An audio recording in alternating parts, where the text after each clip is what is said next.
Greetings, dear viewers. I'm Coil Quickcard, and welcome back to No Man's Sky, where yet again the developers have decided to add another batch of new content to their game. I have completely lost count over the years of how many major updates there have been for this game. It is genuinely nuts. But along with this update comes the newest expedition, the Breach Expedition. And it is time for me to check it out. Come on, Anomaly. We have an expedition to do. Oh, actually, before we do that, my freighter is in the area. Let's see. I need, multi-tool expansion slots, ship expansion slots. Do I have any exosuit expansion slots on me? I've got... There we go. Exosuit expansion units. Yes. There we go. Those are the three things I'm definitely going to take onto my expedition, just because they make everything a lot easier.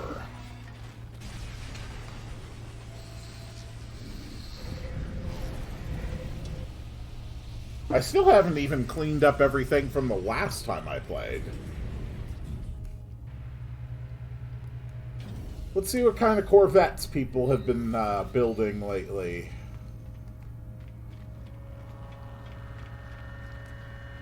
Whoa.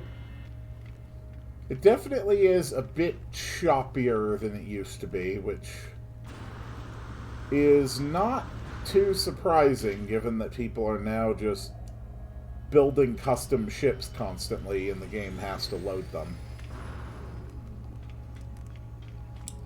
This time I am not going to record an absolute do-everything step-by-step playthrough of the expedition.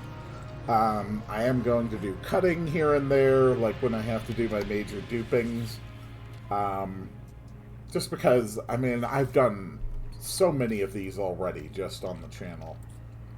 I hate this sub-window. This sub-window absolutely needs to be changed.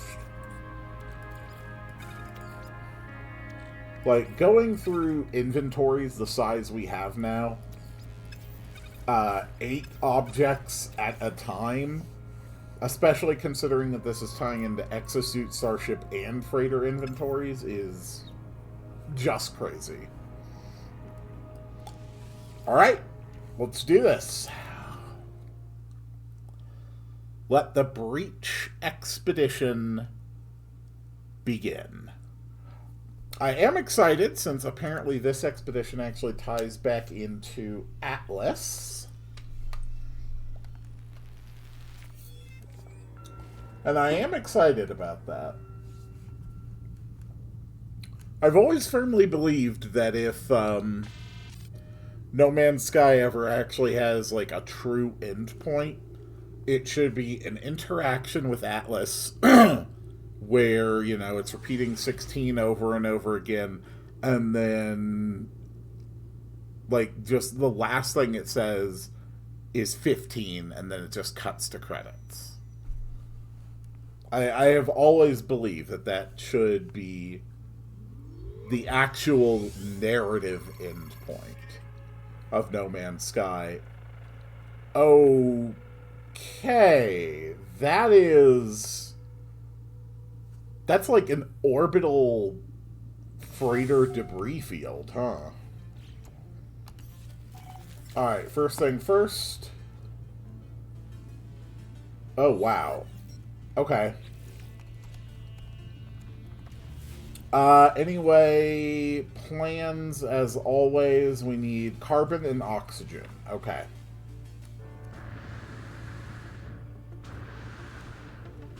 And we've even got a nice deuterium plant here. There we go. To help me climb up to this.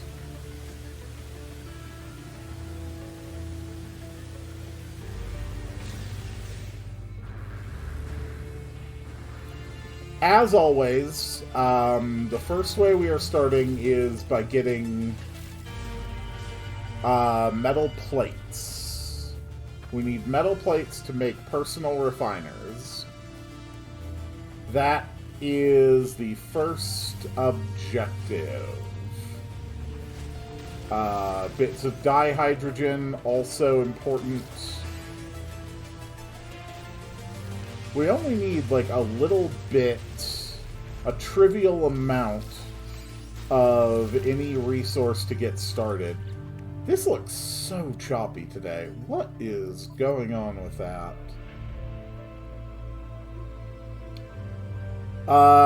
That would explain it. Why am I running Ultra? Yeah, just run Enhanced.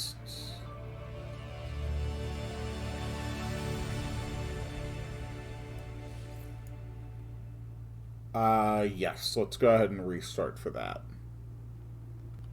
Actually, on second thought, let's restart after I find somewhere to save. That's probably the smarter move.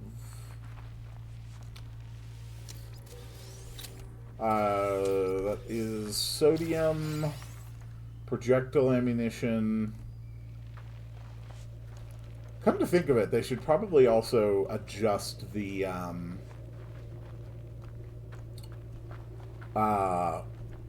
whew, boy, what a system.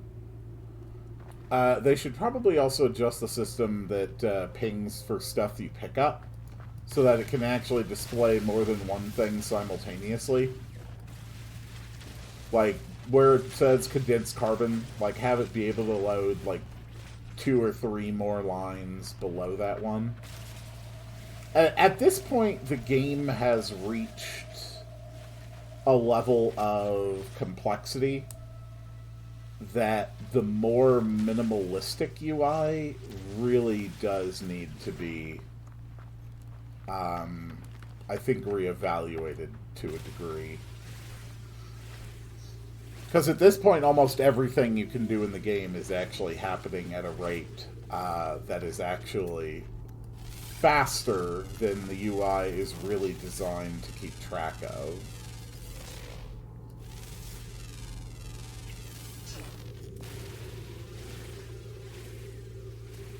Got a lot of other people around.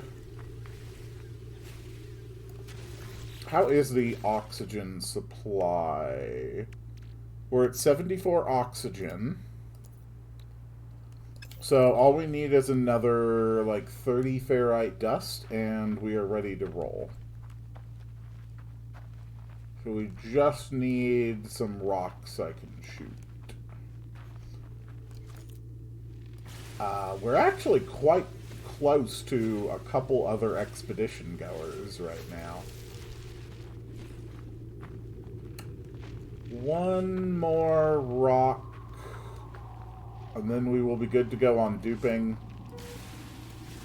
Although, with people nearby, it's going to basically make me change location in between things. Oh, that's just straight up a base. That's a base with my starship. People have been building bases right at spawn. That's interesting. Okay. Well, metal plating, portable refiner. And let's start by duping the sodium, just so we have extra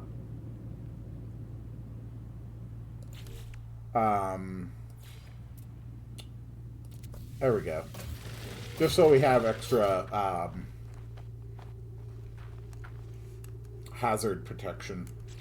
So let's take a look at our expectations here. Locate your starship, leave the planet, easy enough. Warp to a new system, easy enough. Reach the first rendezvous.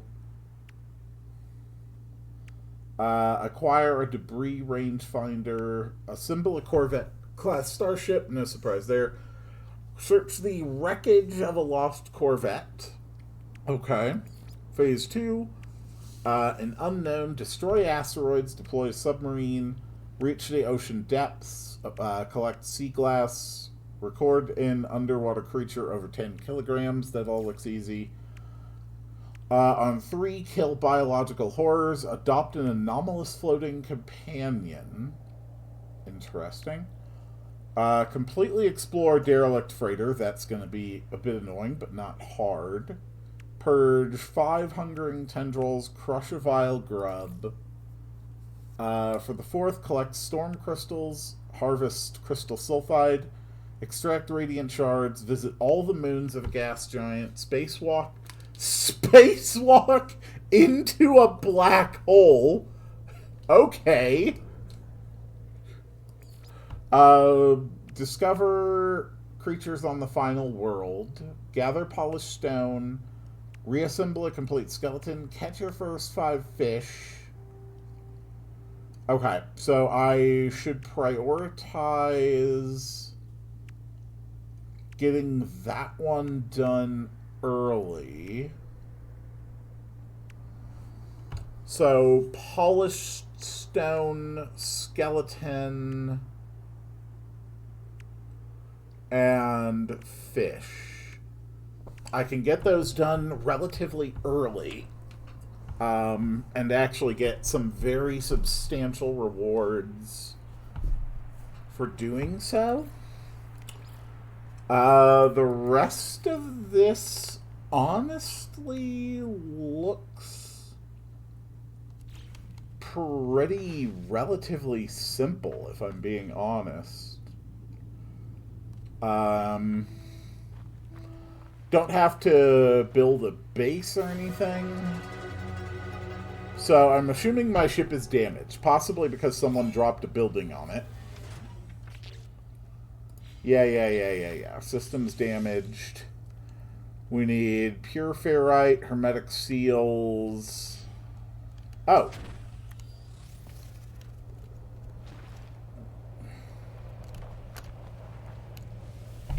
Okay, apparently there's also...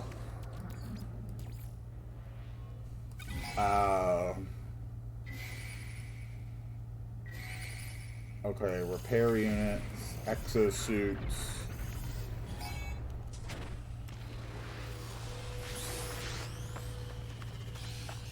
Okay, so the Sentinels were actually attacking me when I got inside the ship.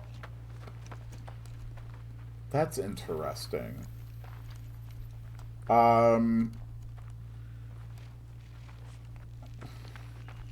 So is the main gimmick here going to be that the Sentinels are just highly aggressive to me when I'm in the ship?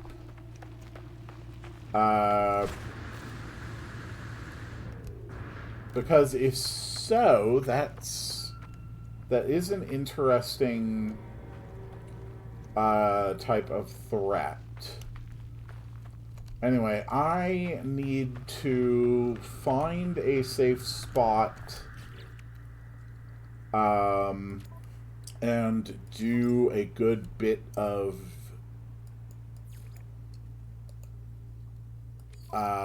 duping.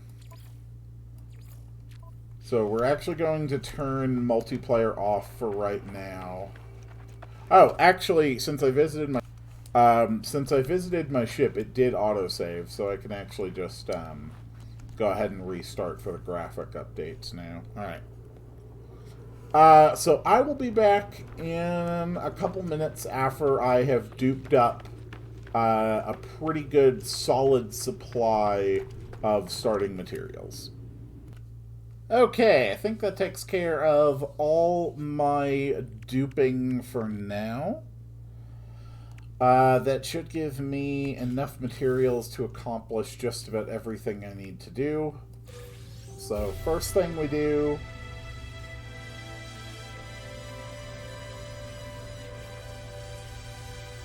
we get a personal refiner unit and a bit of Starship launch fuel, which I'm not going to need because I already have 40 of them. So I do know that I am going to need a hermetic seal and carbon nanotubes.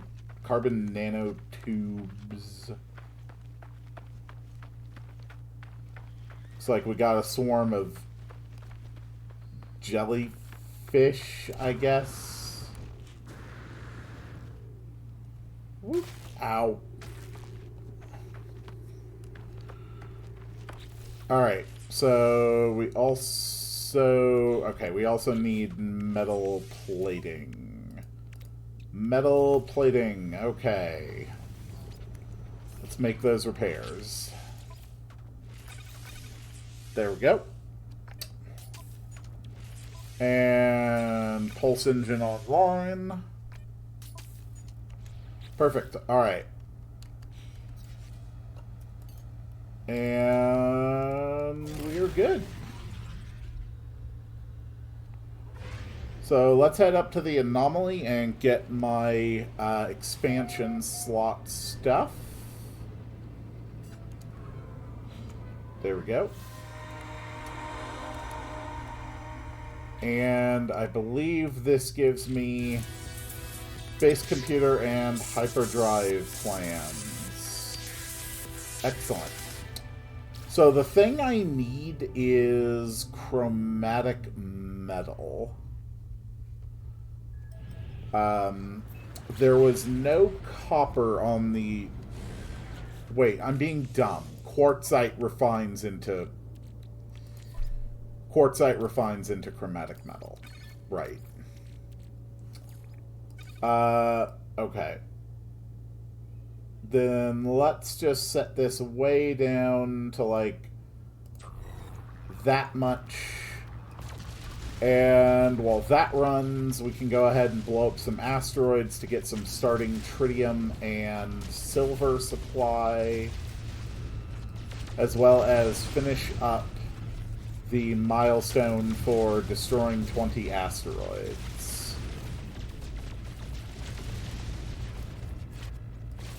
Then we will hit the anomaly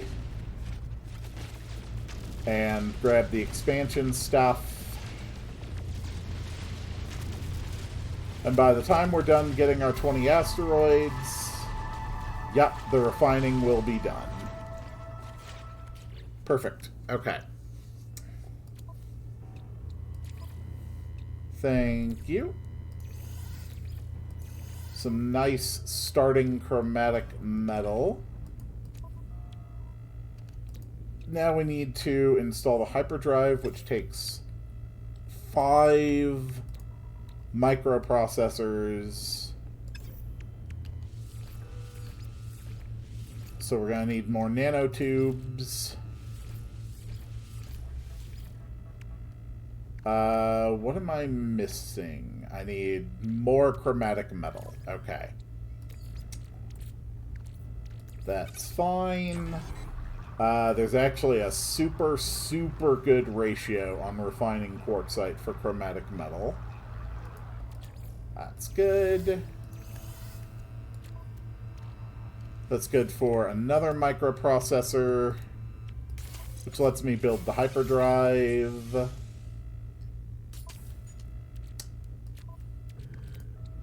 And with that, we could build antimatter housing and antimatter in order to make warp cells. Hyperdrive starts unfueled.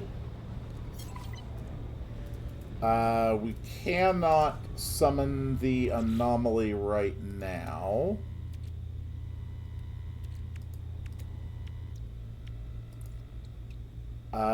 It's chromatic metal, antimatter housing.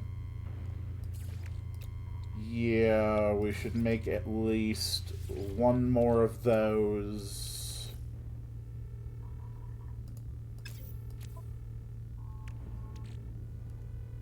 Okay.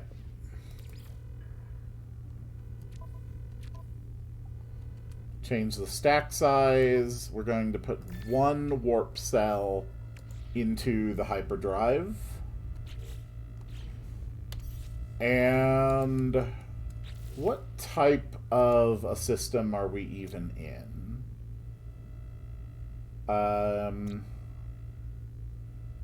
Okay, that one has ancient bones. So, heading to the Ancient Bones planet is probably the best way to easily get some fossils real quick. Not to mention, we need to let's see. I don't...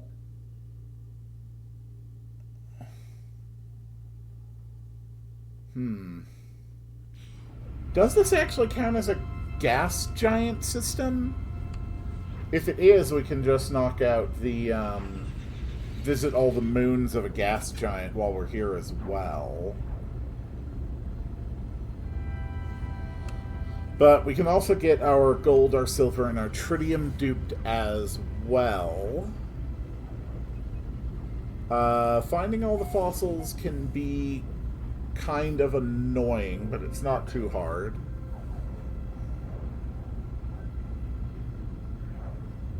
So we can definitely pick up a few things here. There's also dissonance, meaning that I can grab like radiant crystals, Atlantidium.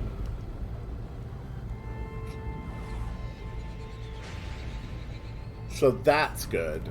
I don't think that planet actually is a gas giant, though.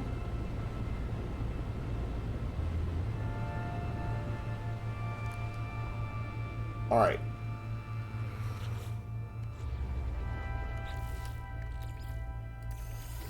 So let's move all of this stuff to the exosuit so we can dupe it some more.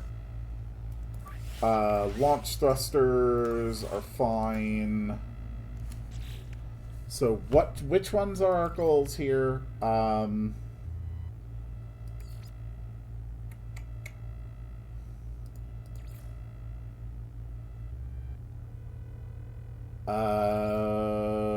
Extract radiant shards. That might be... yeah, radiant shards and a skeleton. Okay. Those are my objectives on this planet.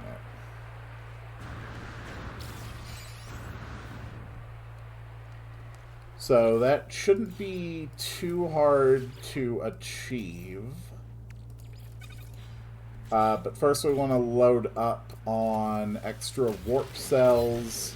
Another round of duping, so I'll be back in a minute.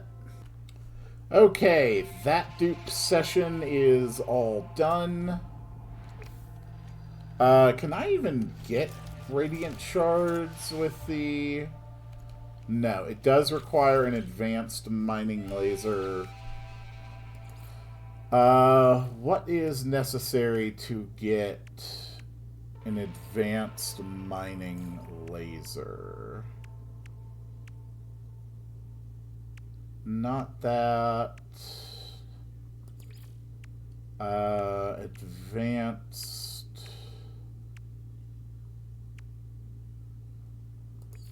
Advanced.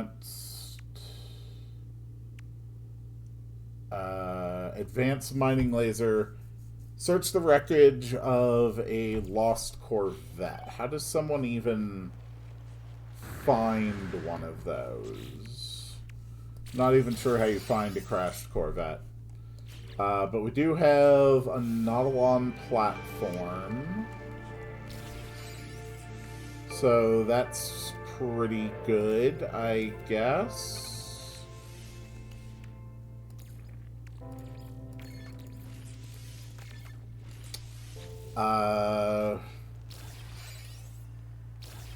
Still have no idea.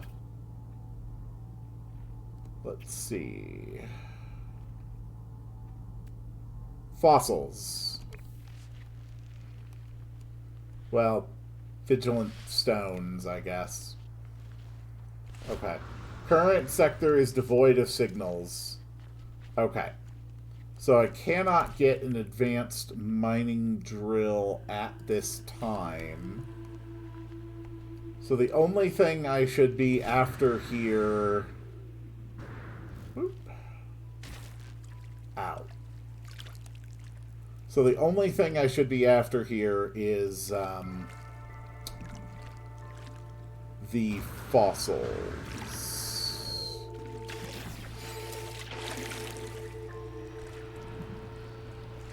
I really don't think that's a gas planet. I think it's just a very, very big planet. It's definitely a giant planet. But I don't believe it is a gas giant.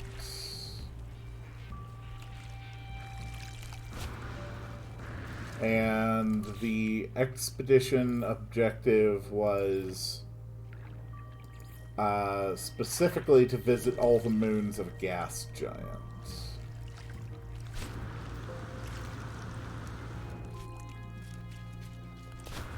There we go.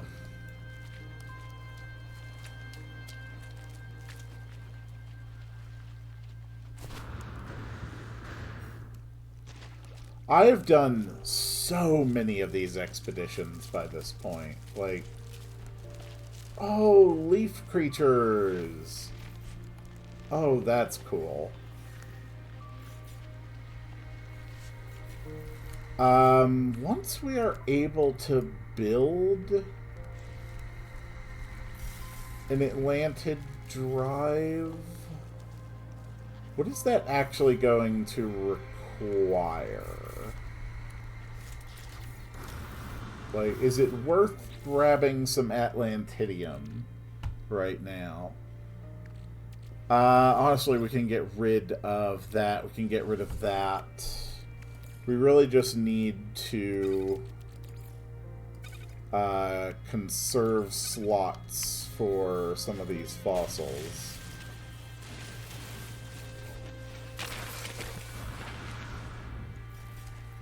Okay, that is reptile skull. We can disturb the eye. Oops. Hello. Ow. This may have been a bad idea.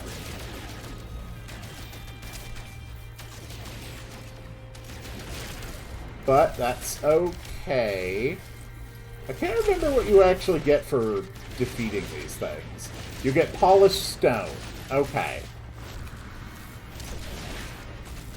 And polished stone is one of the things I needed to collect. Alright. Does that count toward my collecting polished stone? It does. And that does give me a fossil display pack. Okay.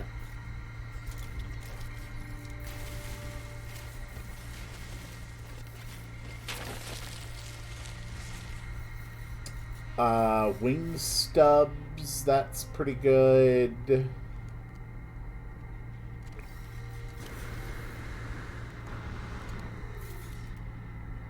Okay, is that it? No. Okay, there's fossils here.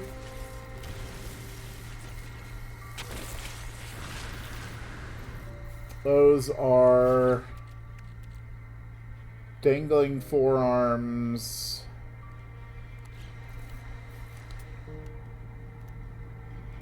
Okay. That seems pretty good.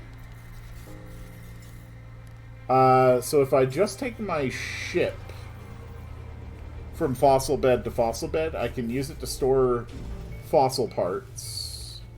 And we can probably clean up the polished stone objective here as well. Okay. That is fine.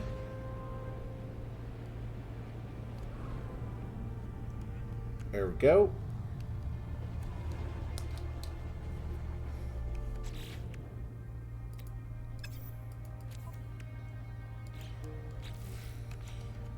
All right.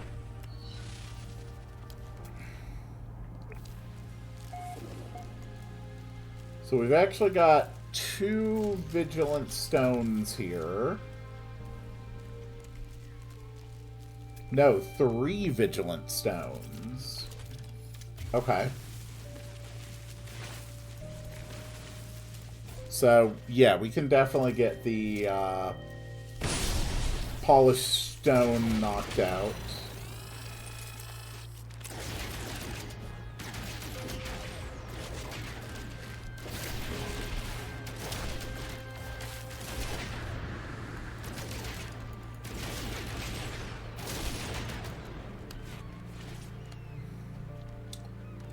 Okay, so the secret there is to keep my distance.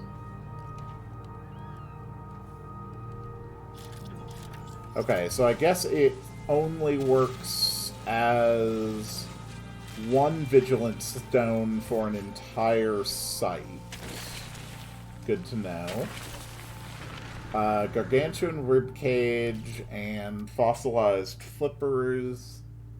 That's a torso. We are up to 63 polished stone.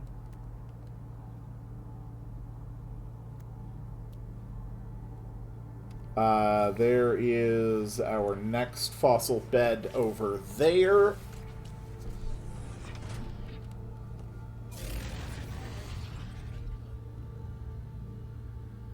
Alright.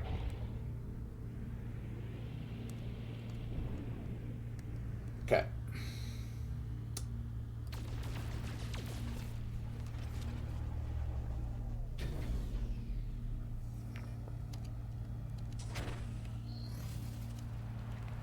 We did get a little bit of Atlantidium out of that. Gravitational anomaly detected. Of course.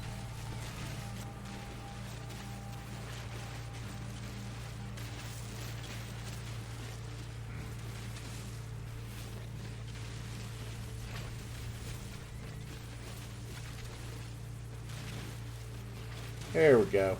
Did you know if you press T, it changes the size of the mining beam? Very useful. Okay. That is a tailbone. That's a skull. Those are forearms. I think that's actually all the parts you need for a complete fossil.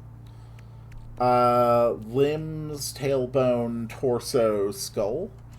I'm pretty sure, at least.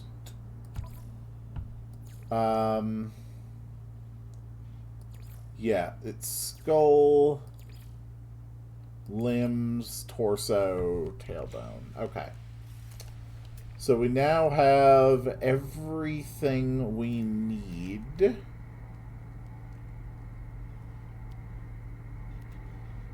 to create a proper fossil.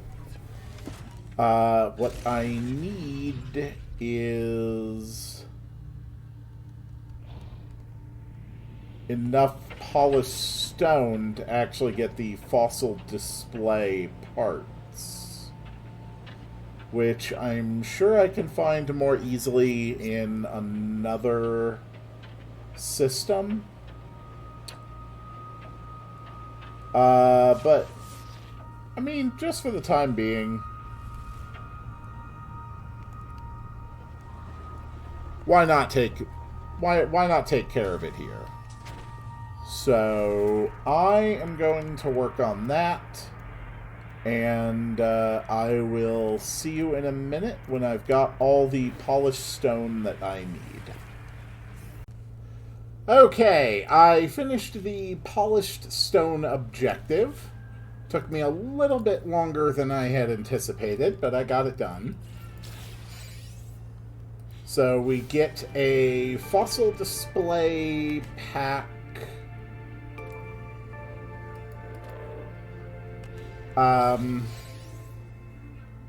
So let's go ahead and assemble one. We'll just put on some of this stuff. Doesn't really matter what, as long as we create one. Package the exhibit. There we go. We have definitely reassembled an ancient beast and not Frankenstein to something that definitely never existed.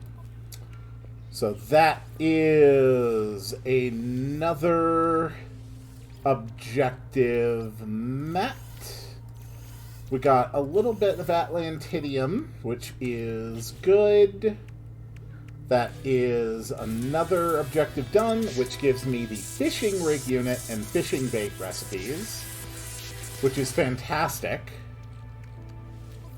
We can go ahead and install the fishing rig right now, so I can now catch my first 5 fish, which is going to give me some really good stuff. And on top of that, I believe in this system we can also get storm crystals, because one of the planets, specifically Diadu, has activated quartzite. And activated means extreme weather conditions. Oh, sorry. Which means storm crystals. So let's find that planet. Okay. Where are you at? You are over there. Alright. Pulse drive.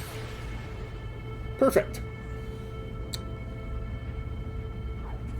Feeling pretty happy about this.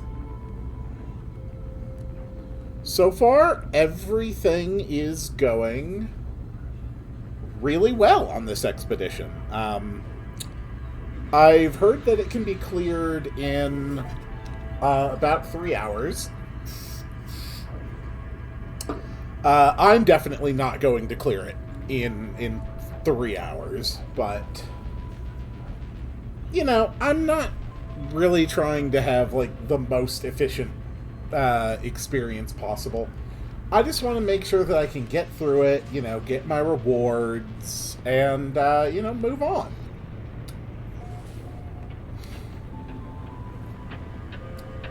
Whee! They have added so much damn content to this game. I genuinely think at this point so much content has been added to this game that a lot of the original stuff... Okay, hold on.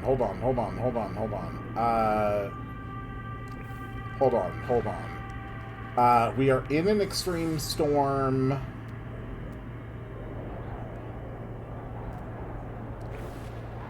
There should be storm crystals.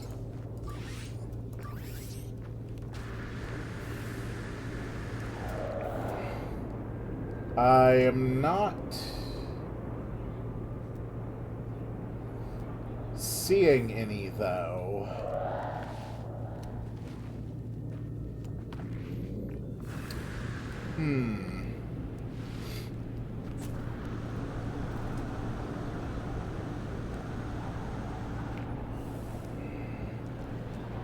Okay. What if we just head in this direction for a little bit? Curious deposit.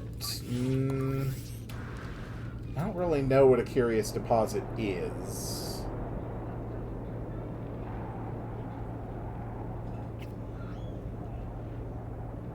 Okay. I guess we can just accept that there are simply no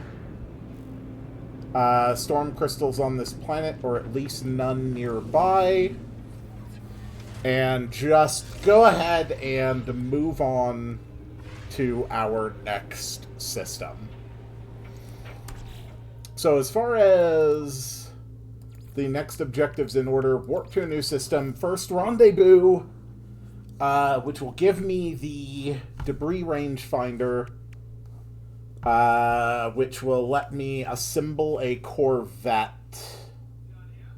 Okay. That all looks pretty simple.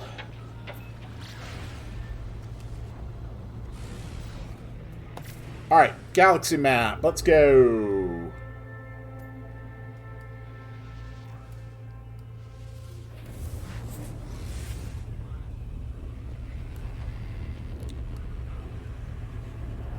We're not going to be running a particularly good Corvette for this mission. To be honest, I haven't really done much. Let's see. Selenium, scrap.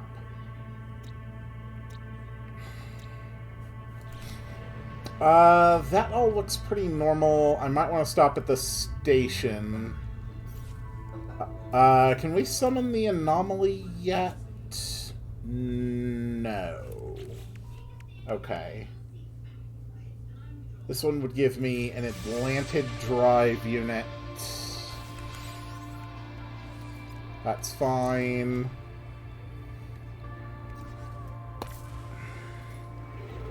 Okay. Yeah, let's just head to that first rendezvous point.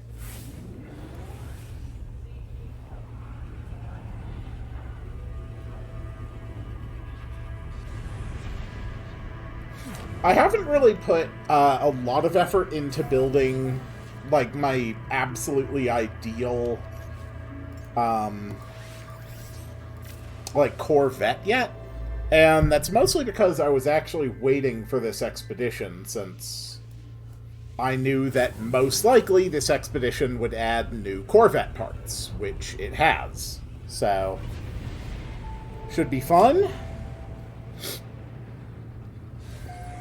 Alright. Where is our rendezvous point? Rendezvous point is over there. I suppose there's no harm in turning multiplayer back on at this point. We're out of the starting system, at least.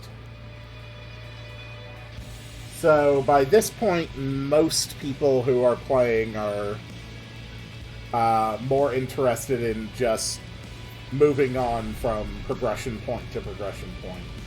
So if we're going for Hoenoski Alpha, which is a poisonous planet, it does have activated quartzite, so there is the possibility that storm crystals might spawn here.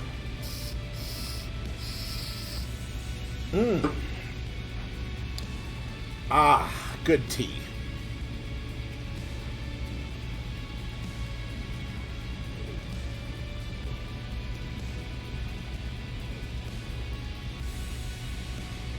One of the subreddits I stay subbed to is the No Man's Sky subreddit, and There have just been so many amazing builds people have done with Corvettes.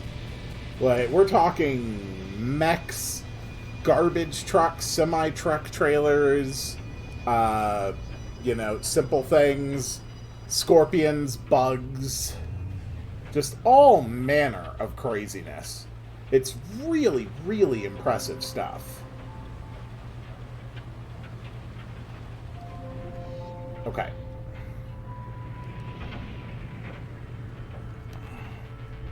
Alright, let's find the destination where I can actually land. Alright, apparently I can land here. Cool. We're in extreme weather. Before we do, let's see if we can identify any storm crystals. There's an ancient data structure. Maybe storm crystals can't spawn on dissonant worlds or something. I'll be honest, the layers of interconnected complexity in the game at this point make it difficult even for someone who has played for years to accurately keep track of everything.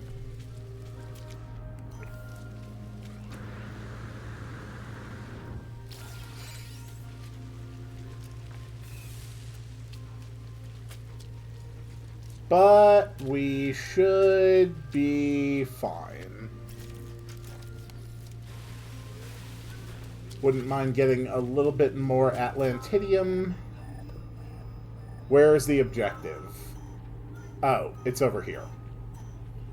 This large, obvious building. Who could have ever suspected that? Those are whispering eggs.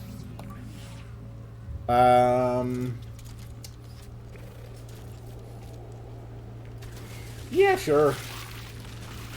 So, kill, I think it was 16 biological horrors.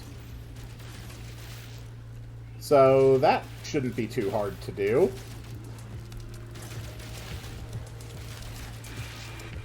Admittedly, it would be a little easier with the pulse spitter, just from my preferences, but yeah, this is going to be fine.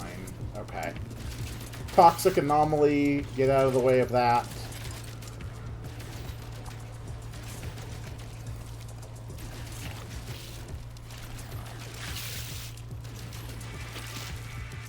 It would be nice if we could get some kind of, like, real lore about these things, you know? But I'm not going to be too picky. Like, a huge part of this game is just how, you know, sort of open-ended it is, so. It's hard to create, like, a cohesive narrative with something like that. Uh-huh, yeah, you had a terrible time. Blah, blah, blah, blah, blah. Analyze the data log. And we got some nanites. We have inventory upgrades. We have a rangefinder, along with a variety of difficult parts to create. The chlorine is the only one that's actually difficult. But we can make antimatter, we can make nanotubes. Nanotubes are good for microprocessor. Those are good for quantum computer. So the last one we need is to make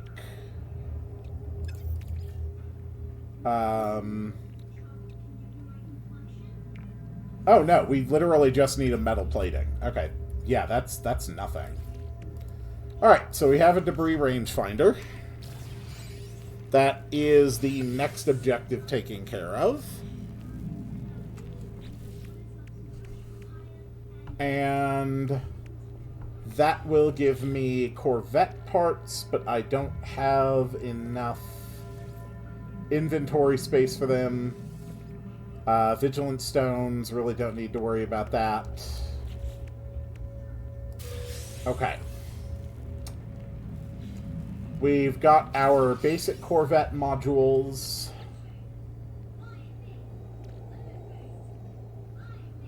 Yep, we had just enough inventory space to collect those.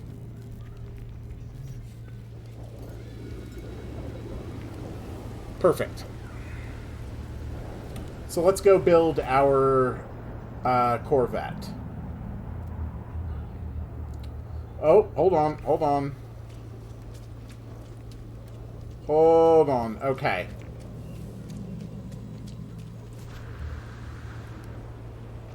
So there are, in fact, storm crystals on this planet. And I need 7 of them.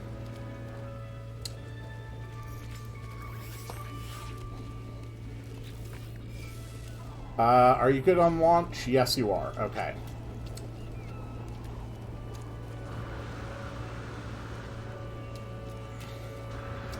Alright, then before I leave this planet, I'm going to get my 7 storm crystals, so... again, I will go ahead and cut that here until I have all 7. See you in a minute. Looks like I am right on the cusp of getting my last 2 storm crystals. Storm is blowing in, and yes... These 2 crystals have just activated. We got them. Alright, now let's go build a Corvette. Hell yeah.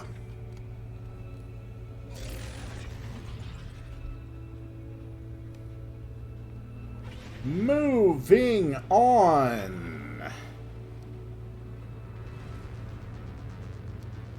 We are going to need the space station to do our construction.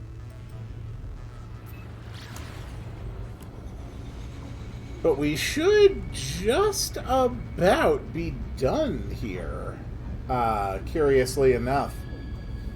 A lot of the other expedition requirements are not terribly difficult, honestly. Like, honestly, a lot of them are perfectly fine. Okay. Retarget.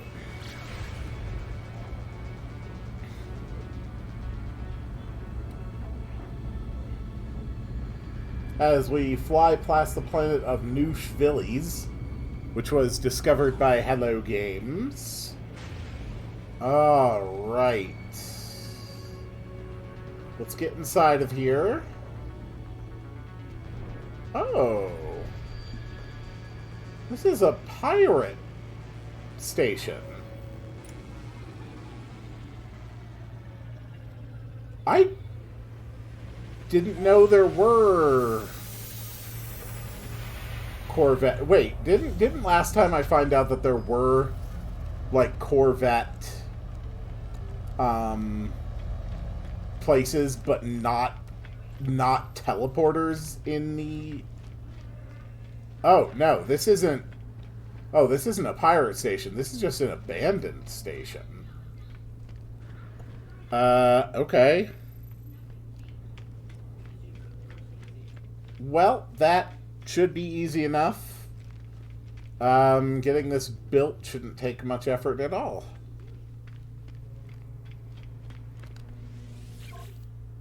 Alright, let's create a new Corvette. So first things first, landing gear. You know what, we're going to put it way up here. And then the Thunderbird class hub, which we are going to put here. And the cockpit, which we are going to put in the only place the cockpit can go. Boosters are fine. Flip the part. Build the cockpit right there. Put another landing gear on. And finally, a reactor that just goes right there. Okay.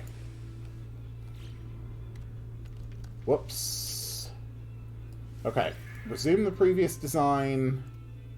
Warning, no weapon system installed. We definitely want to make sure we add one of those. We'll put it right on top of the reactor. And finalize the current design. Alright. Compare. And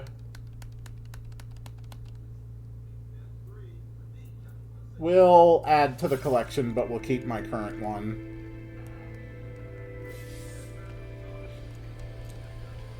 I don't think there's anything actually forcing me to use my current one. Alright, so now that that is taken care of, we can get this, which is a refinery unit, which is a part. And then we've also got the feed, which is more inventory upgrades and a couple life support modules and also Shards of the Storm, which gives me defense system upgrades. Alright, cool. Oh, that also gave me inventory slots. Cool.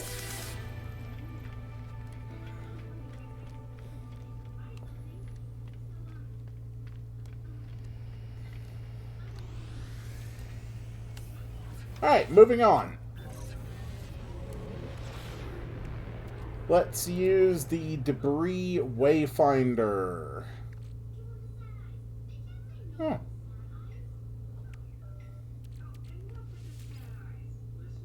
Corvette class ship required. Okay.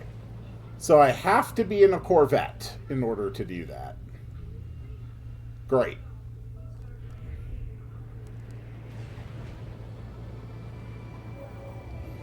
Corvette class ships don't automatically start with the ability to visit purple systems, though, do they? Because if I'm right that they don't, then I'm basically just going to be forced to switch between different ships. Unless there's something there. No, okay, alright. It is also starting with an Atlantid drive. Alright, good.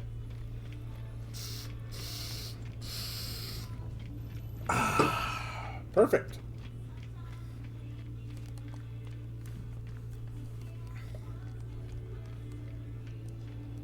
Whew.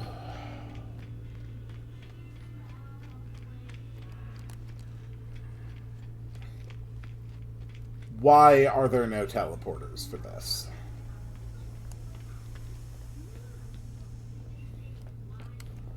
Honestly, while we're here, we might as well install the mission radar, which I already have, and the refiner unit, which I also already have. Alright. let's get going.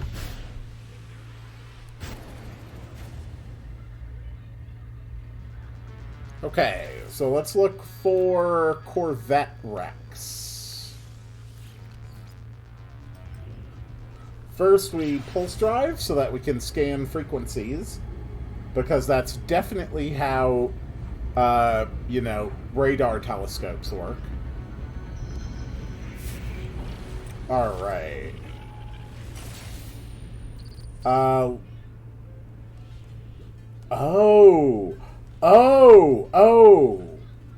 Oh, you actually explore these by spacewalking. Okay, admittedly, that's pretty damn cool.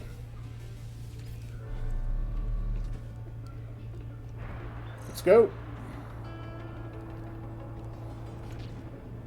Oh, the scanner's damaged. I somehow hadn't even noticed that. Oh, it's from when I died earlier. Right. That makes sense. Okay.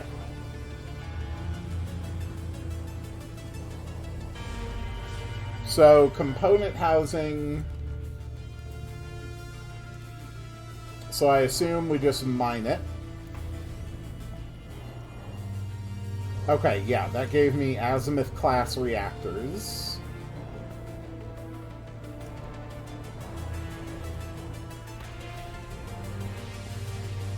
And that gave me a reinforced hull link.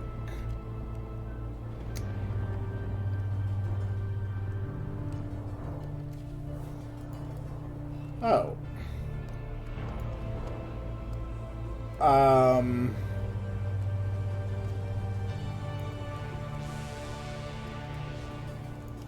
Is there something I'm missing here?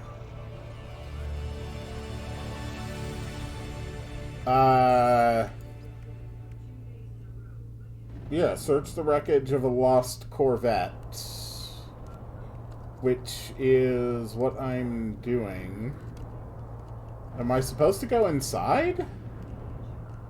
Can I go inside?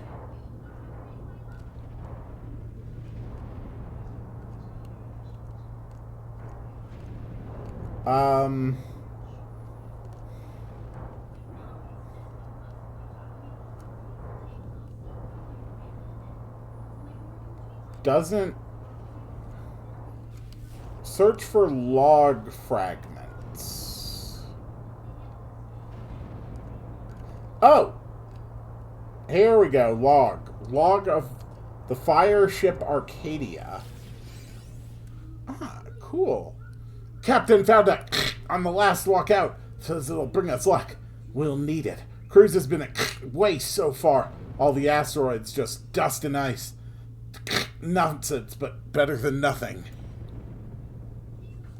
Okay. There we go. Alright. Now where's my ship? Ah, there's my ship. Cool. Oop. Admittedly, that's really cool. That is actually really, really cool. Alright, so that gives me advanced mining laser plans. So we are going to need 2 wiring looms, which I can't afford. We can put aqua jets on the ship.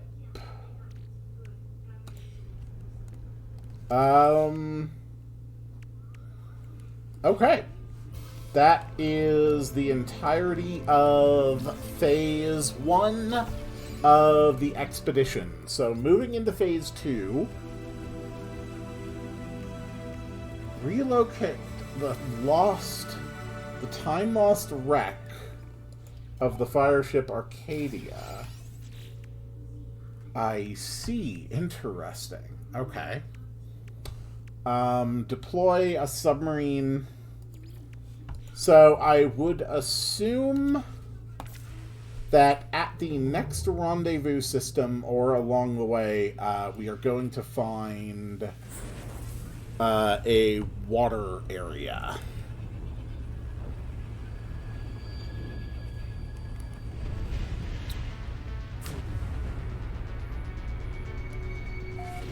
Okay.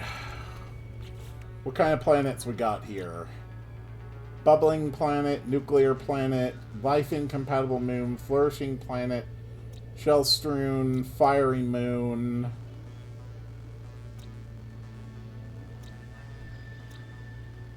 Okay.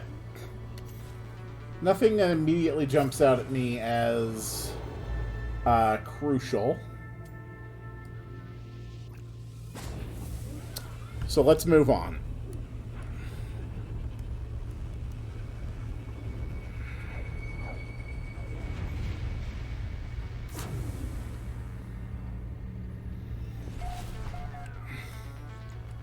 Alright, what's in this system? Scorched planet, miasmatic planet, acrid planet, glacial planet, lifeless planet, scorched planet.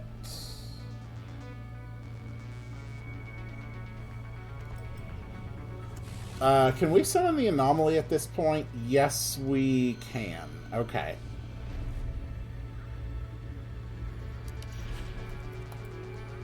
Then now that we can summon the anomaly, now is a good time to pick up my inventory expansions. But I still want to make sure I dupe them before I use them, since I'm going to have to transfer those back to my main save. Ugh!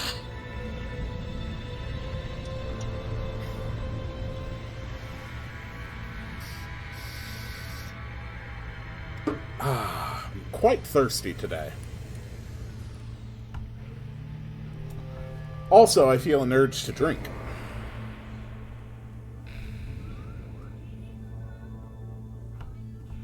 No, I'm just going to let that awkward statement hover in the air for a minute.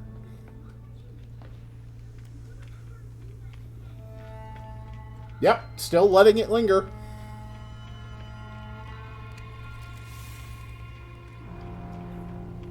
I am still actively refusing to stop drawing attention to the elephant in the room.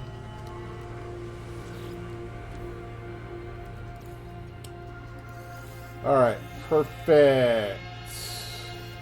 We got all that.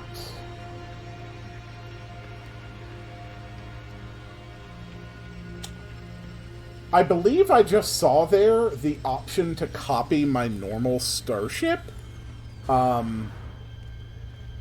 That's actually kind of crazy. My starship is ridiculously upgraded. Like, it is a full-blown, ultra-optimized, super end-game ship.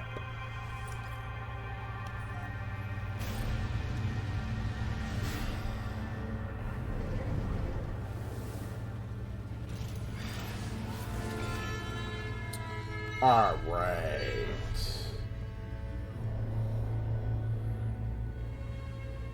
Next step. Space station.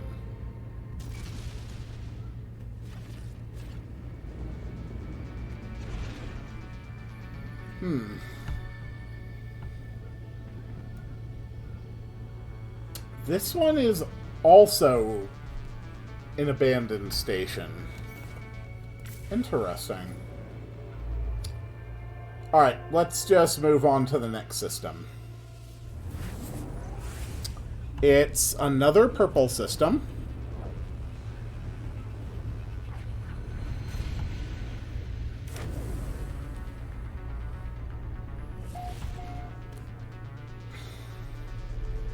Alright, so what kind of a system is it?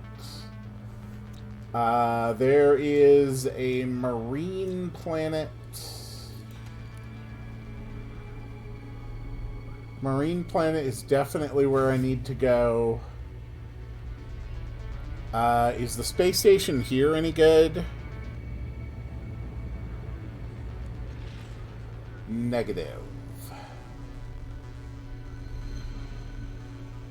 Okay.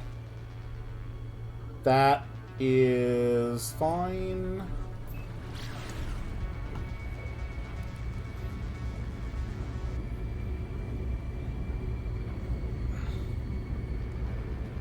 Marine Planet should be perfectly workable.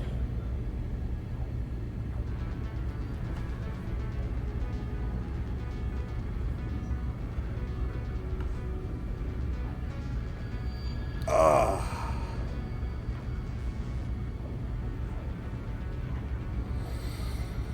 Whew. Ugh.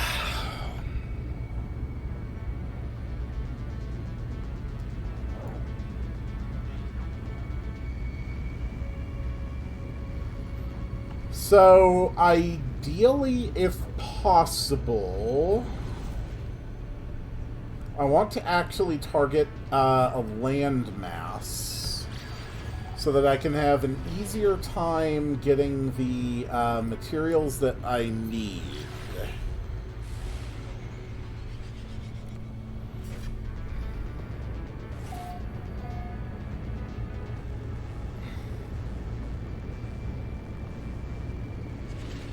Okay. So we need a lot of... We need a lot of underwater materials. Mostly because we need to get a Nautilon deployed.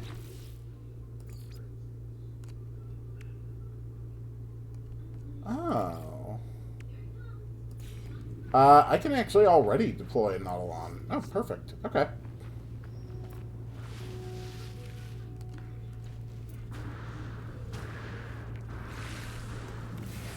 Alright. There we go. We have deployed the Nautilon.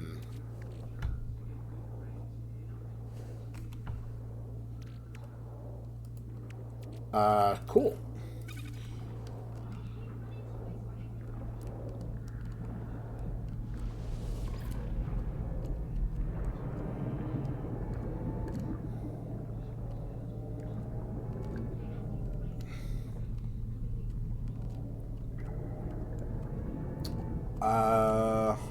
Here we go. Here's some stuff I know I need to get a hold of. Where was it? We are looking... Ah, for the vent. That's what we needed. Okay, crystal sulfide, crystal sulfide,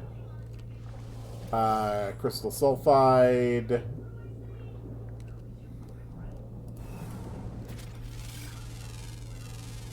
You wouldn't happen to provide chlorine, would you?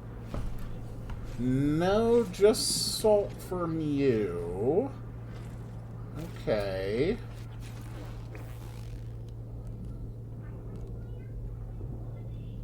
What about you? You give ferrite dust. You also give ferrite dust. That's just a submerged relic. Cytophosphate and oxygen. Cytophosphate and salt.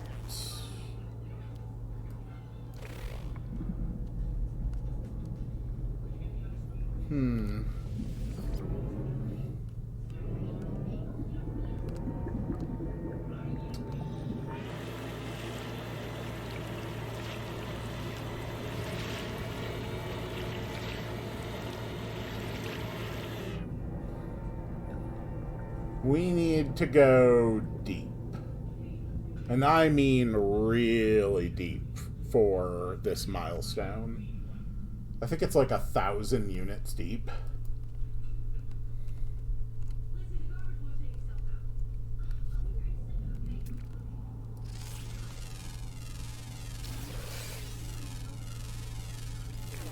Hold on. That is chlorine. But I can't install the advanced without...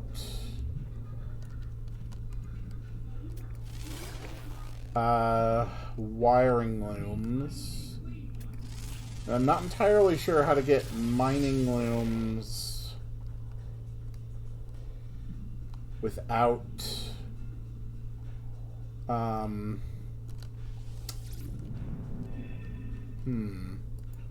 without just buying them at space stations. It's this thing.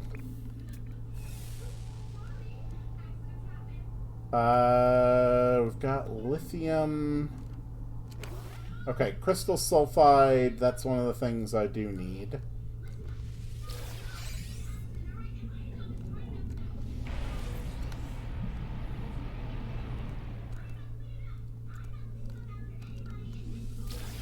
Okay.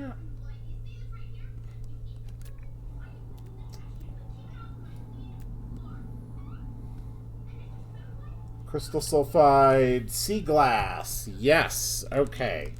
Sea glass was on the to-do list. Yeah, sea glass 0 of 5.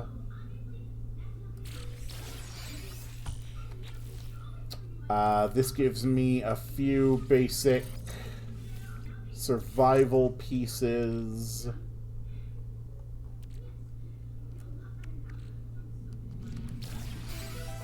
Okay.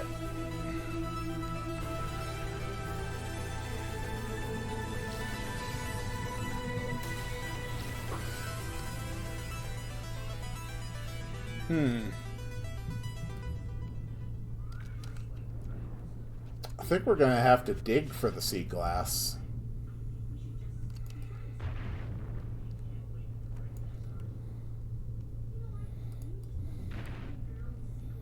Dig, dig, dig, dig, dig.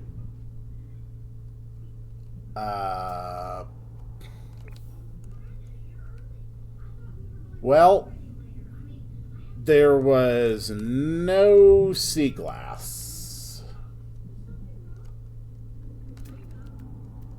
I still need to go a lot deeper than I am right now.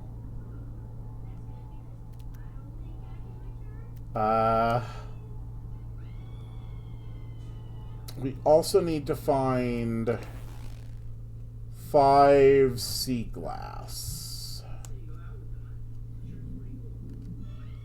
Interesting. What does it take to fuel you anyway? It takes hydrothermal fuel cells, and hydrothermal fuel cells take salt and cytophosphate. Okay.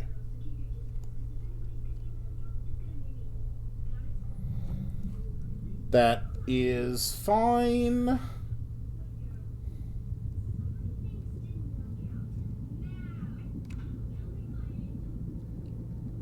I do need to get a lot deeper. Oh, okay, this will actually give me 3 hydrothermal fuel cells. That's fantastic.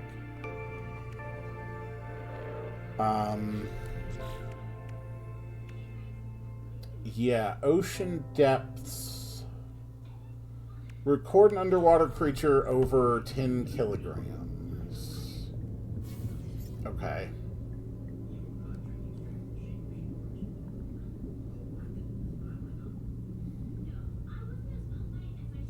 We need to go super deep.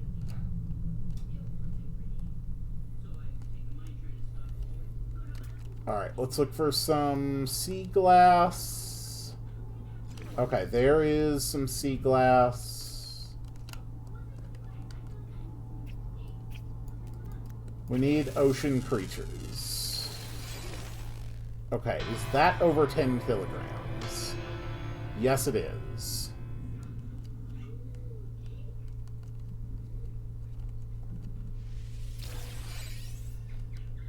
Okay. That's one bit of sea glass.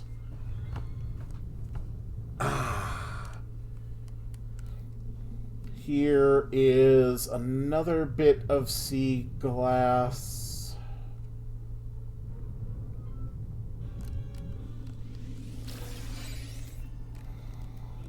Where else? Where else? Where else? Where else is there sea glass?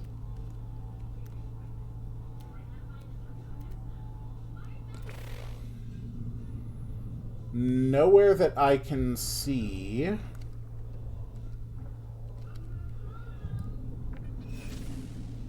We should also get some cytophosphate.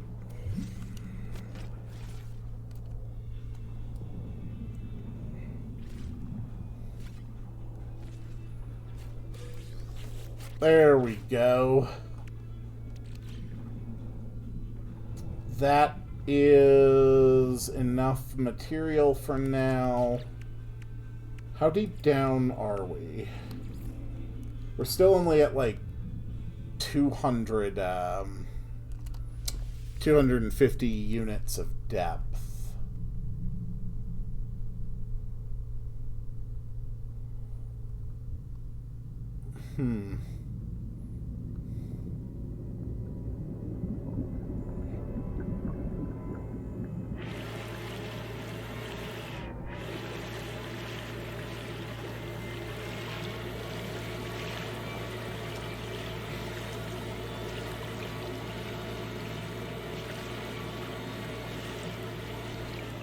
I'm pretty sure there's a way, if you're just in the water, it'll actually show you how deep the seafloor is. You can see it there in the bottom left. And it is truly, truly baffling to me that it will not provide you that same information when you are inside of a vehicle, where it might be very, very relevant to know how deep the seafloor is.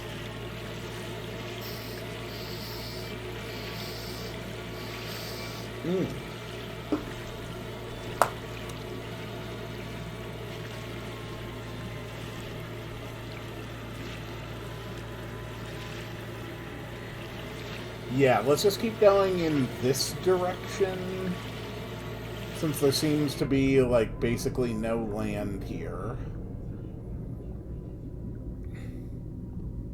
Unfortunately, 1,000 units of depth is probably going to be pretty hard to find.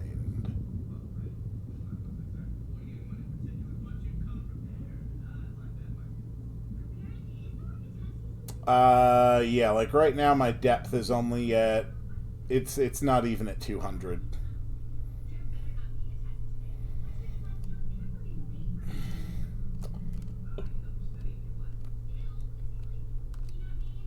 But this should be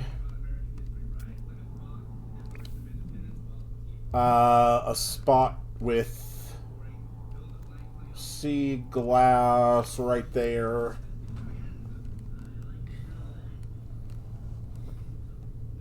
So we can go grab that.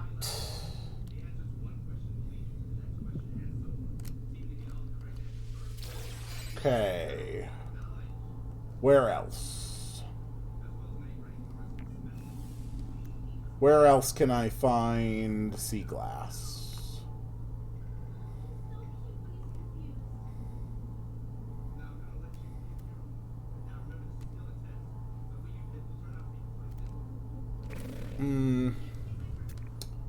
There we go.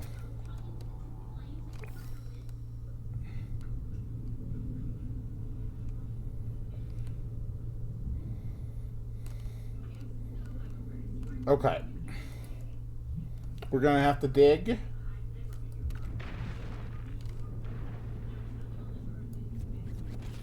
Never mind, I broke it. Great. Okay, where's my ship? There it is.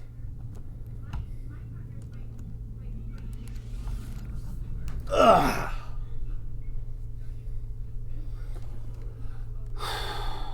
it is still going to be a considerable struggle to find anywhere that is 1,000 units deep. Even on a very deep ocean planet.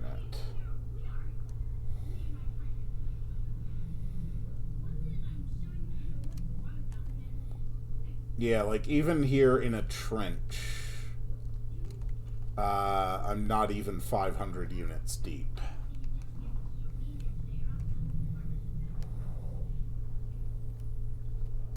Finding the deep spots is really annoying.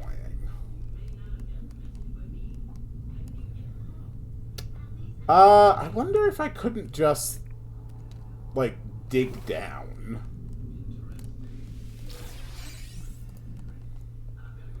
Like, I wonder...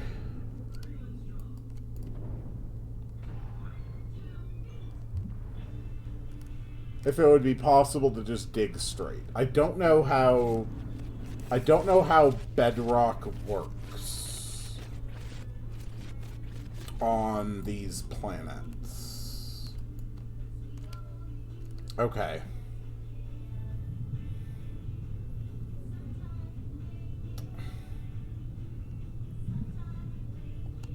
So that's how bedrock works on one of these planets.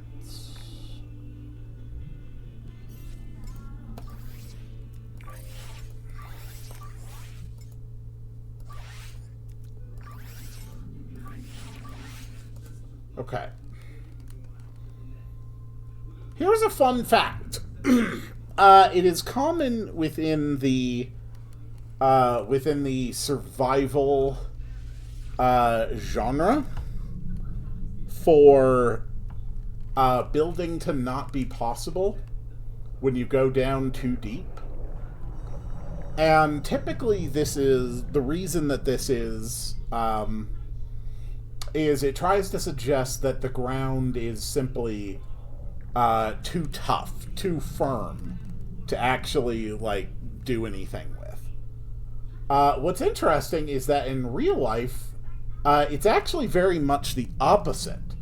If you dig down deep enough, the ground actually becomes more spongy and soft, as all of the additional heat has softened the material. So your bedrock is really a layer of very, very tough, cool rock, which is sitting on top of a much deeper layer of rock that's actually too soft to really work with in any meaningful way. Interesting little thing. That isn't to say that there isn't, like, ridiculously tough rock down there, because there is. But it's not ridiculously tough rock that makes it impractical example to just build, like, massive, deep subterranean cities. It's actually because the deeper you go, the softer it all gets. And the structural integrity is just going to fall apart. I truly do not know how to find a spot on this planet that is going to have a depth of 1,000.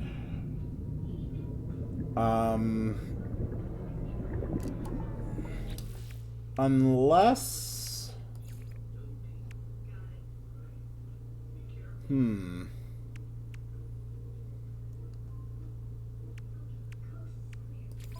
Yeah. Let's collect the expedition reward for this. Neither of which I actually need.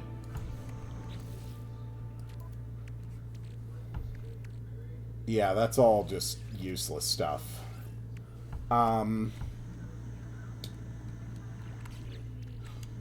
But the objective... Wants me to use a debris rangefinder. Okay. So it would be like a space wreck then. Interesting.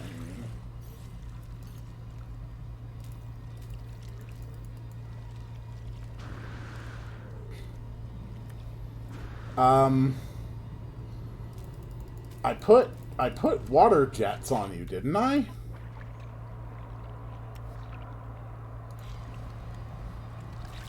Yeah, you should be able to just land on the water. Oh, right. You can't land on the water because you're a Corvette. You can land very much above the water. Right, okay. Alright. So, what I'm going to do is try... I really need, like a base marker or something. Ooh, look at that. It's a double rainbow all the way across the sky.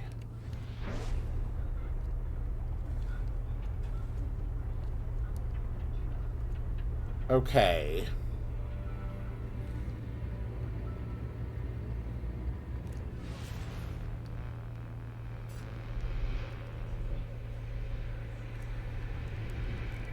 Let's look for an area as far away from any land as possible.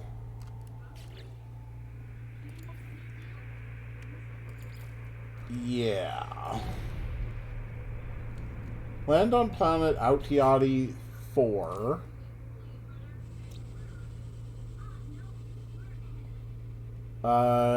That is where I am.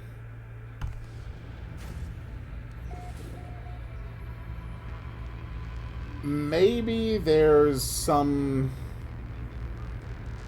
trick to it that I am simply unaware of. That is a possibility.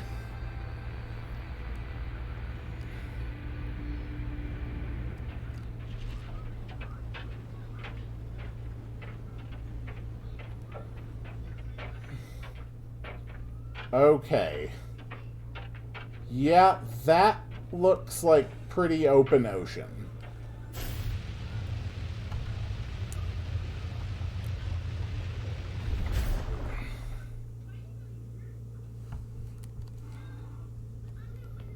We can also do some fishing.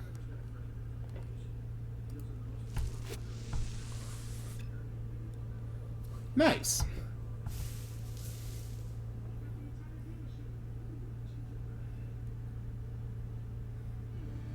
Come on, fishing.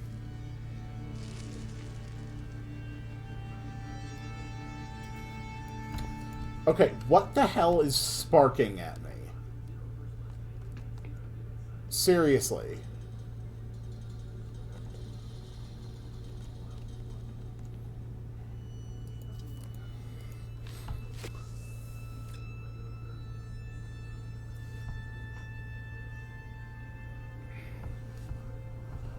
Okay.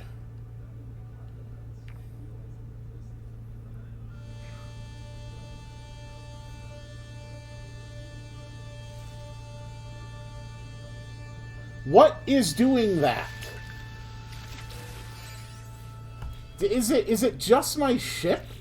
Is it just occasionally sparking in flame for some reason?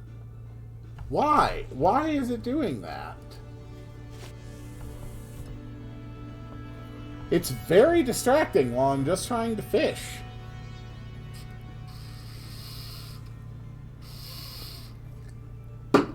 Okay, that's an annoying as hell, whatever it is. That's probably just like an aesthetic particle effect, too.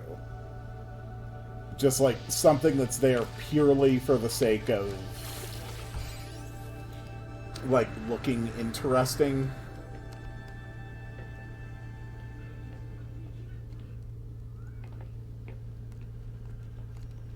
Seriously, what is that?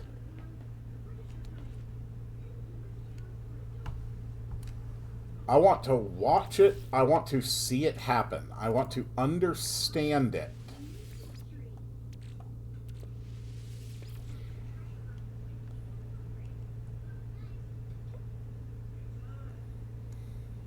No?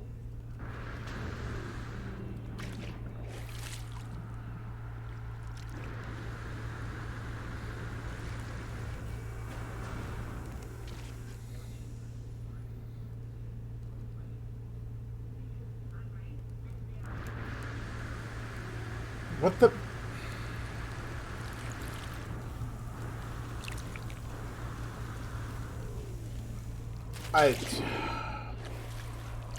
God damn it.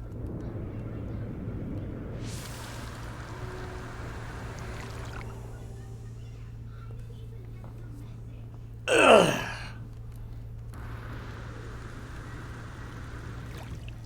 Look at that.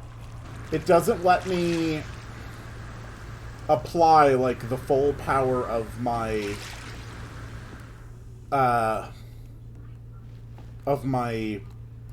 jump jet until I'm out of the water after landing in the water.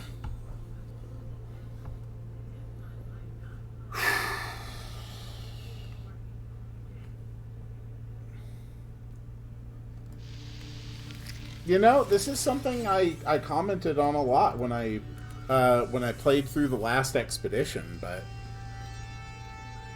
Corvettes are awesome. They're an amazing thing added to this game, but they are very clunky for, like, actual practical moving around and getting stuff done operations. Like, they, in almost every situation, they are more of a pain to deal with than regular starships, for most things. And on the one hand, yes, that makes sense. They are much bigger, they are much heavier, they are much bulkier, clunkier ships. So it's understandable that they have that kind of an effect on gameplay. But on the other hand, like, No Man's Sky is really starting to hit a point where, like, it is pretty decently clunky at this point. Like, there is just a lot going on in No Man's Sky at this point. And we really need some of these systems to be streamlined, as opposed to have their complexity increased. So, what is the depth of the water here?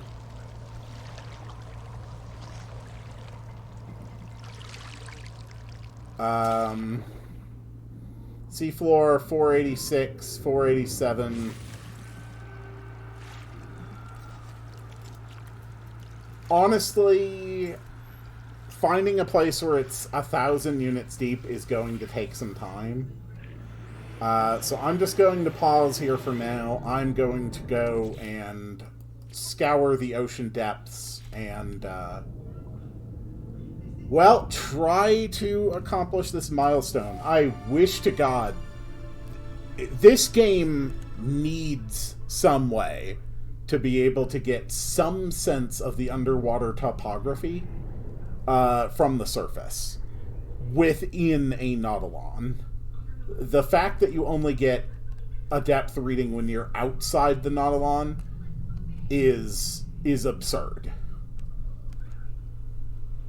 Like, there is literally a place on the UI where it says your current depth when you're in the Nautilon. There needs to be, like, another line there for, like, seafloor, and then a measurement. because underwater exploration is just a hassle. I have no idea which direction I need to go. I have no sense of what might be deeper or shallower. I have no idea how hard or easy it'll be to find. But that's what I'm going to do. So I will see you when that's done. Okay, I should be just about at 1,000 now. I found a place that took me down to close to 900.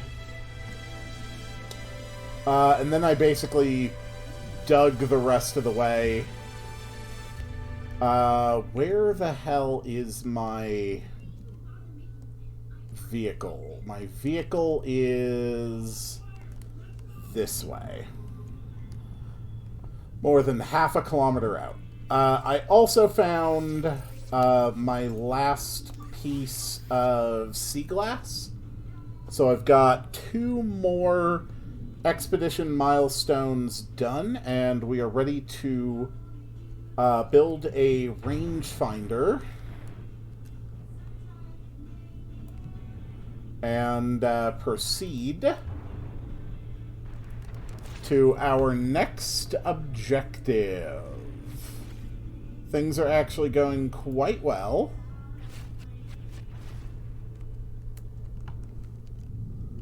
I gotta say, honestly, the digging has been quite favorable for me today. There we go. All right. Now that I'm in the open, just summon the damn thing. God, it summons it so much lower. All right, cool. Let's get out of here. Not bad at all.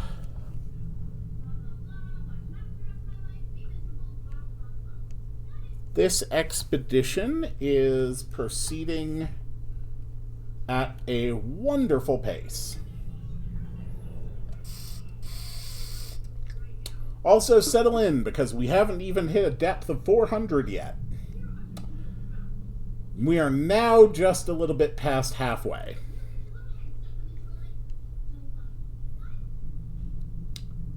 Yup. Still moving up. We've just passed a depth of 100. Perfect.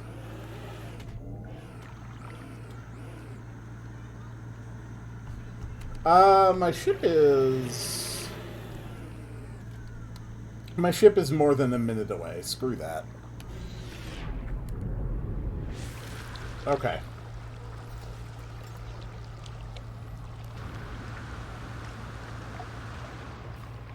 Okay. Ow. Come on, Corvette.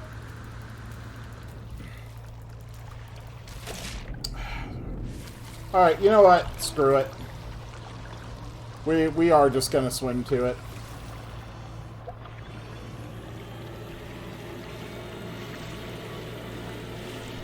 This is a good example of the jankiness of Corvettes. Like, it's got water jets. It is literally built to land on water. And yet, summoning it onto water is an absolute pain.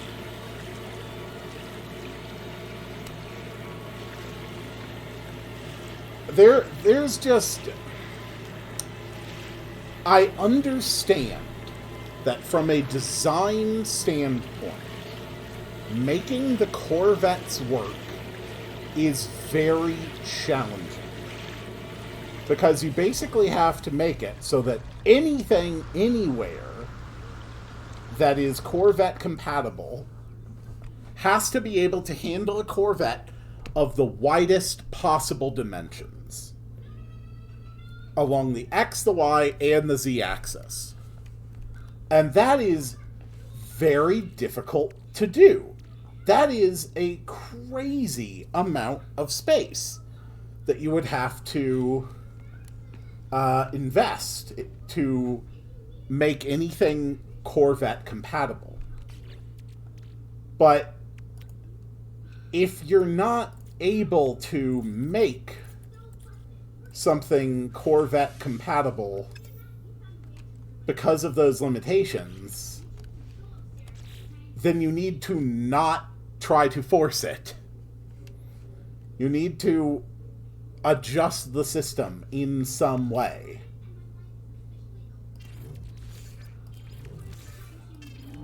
Alright. So let's go with the antimatter, the microprocessor, which takes carbon nanotubes, microprocessor, that's for the computer, solar mirror, metal plating, and then that is good for making the rangefinder.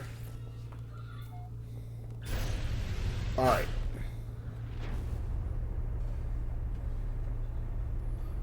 Let's go range find some debris. Come on.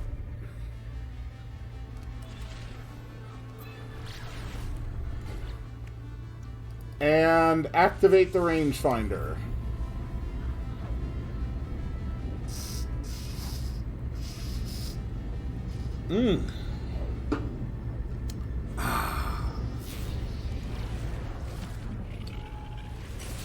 Okay. Yikes. Alright, yep, get out of the pilot seat. Spacewalk time. Okay. Excellent. There's the log.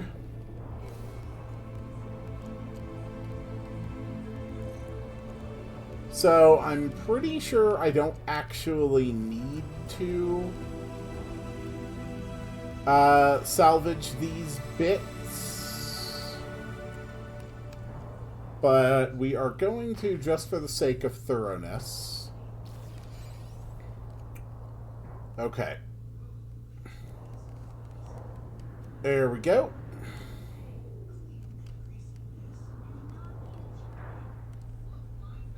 Perfect. Alright, we're going to put all this stuff in the starship. All of that in the starship. Turn in our rewards. Life support gel and ion batteries. That's pretty good. Scanning system upgrades.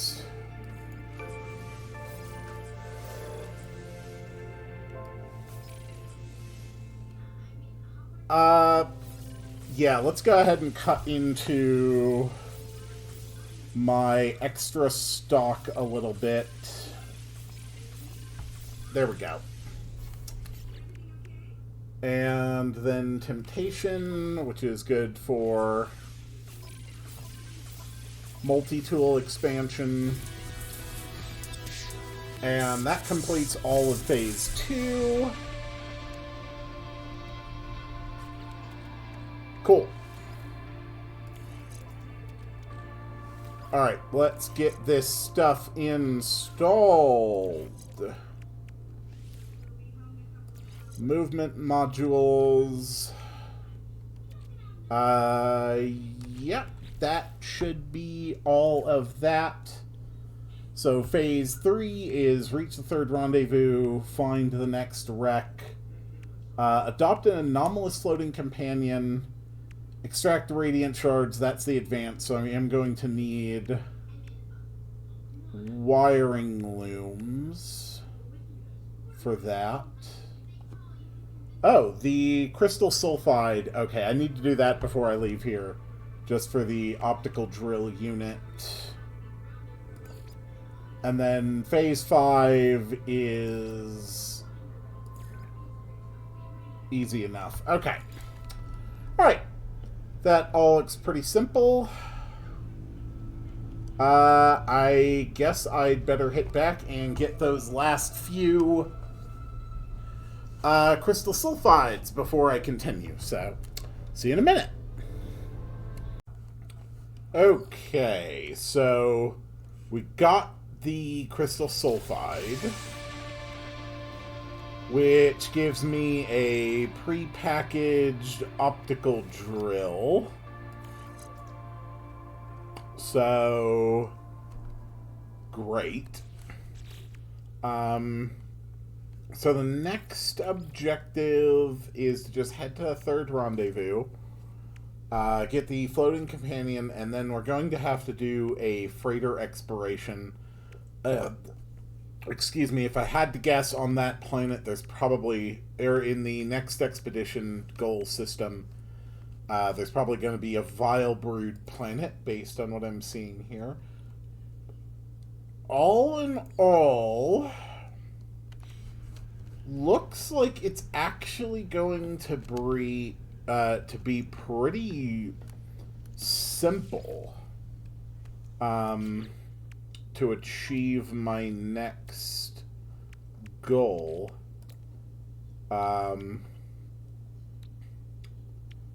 I should get another rangefinder ready.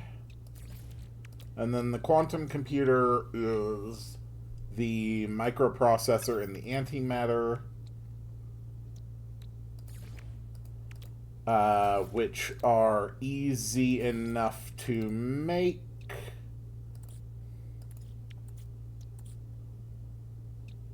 Quantum computer and rangefinder. Alright. Let's head to the third expedition point. And along the way, let's scout for any gas giant planets to hopefully knock out that requirement. Okay. That one's got a giant... I don't think it was big enough to be a gas giant, though. Ah, okay, that one is a gas giant.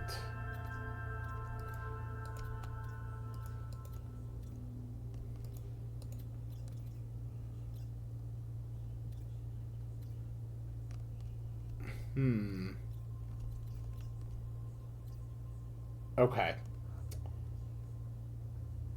Is there a way... Yes, set the waypoint. Alright. That is going to be our objective.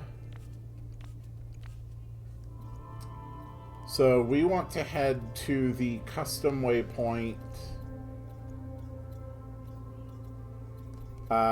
which is actually going to take me away from the next expedition destination. So probably best to just continue with the expedition goals for now. Alright, that's done. What do we need again for the advanced mining? We need wiring looms.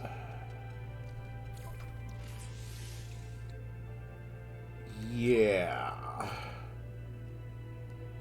Purchase wiring loom from the trade terminal found aboard space stations or in planetary shops.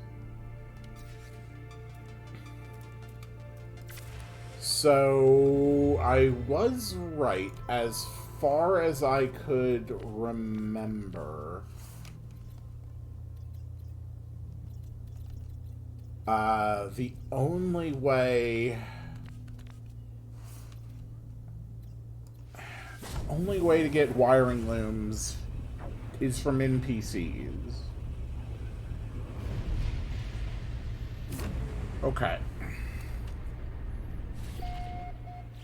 That shouldn't be much of a problem.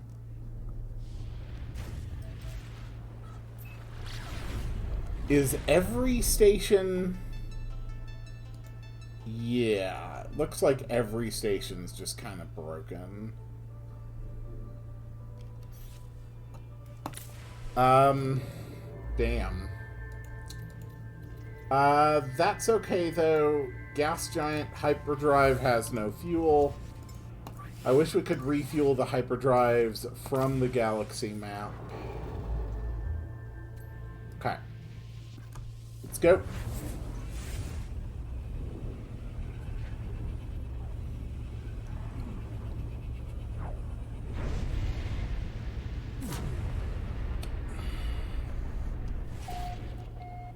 So our objective is very simple. We just need to visit all of the moons in this system.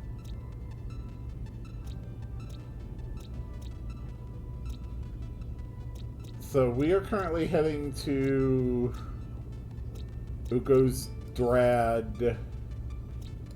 Okay.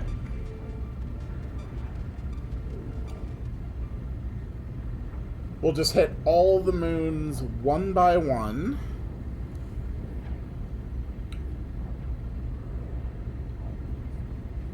And knock that objective off.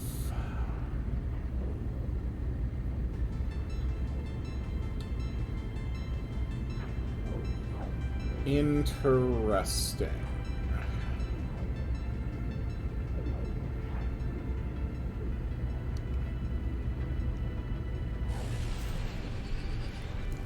Damn, ship had to make a hard right-hand turn to land here. Oh.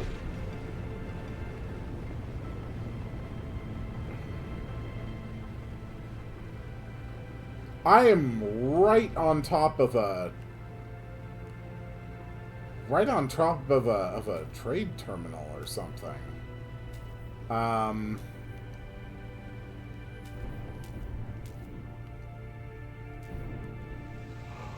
Oh.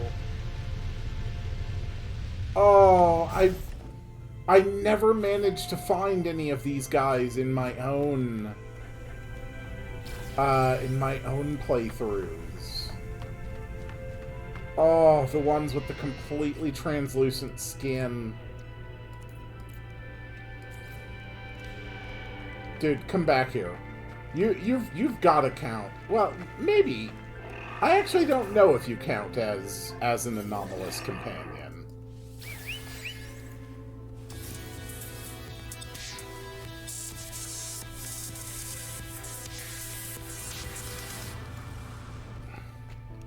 That may not at all count as an anomalous companion.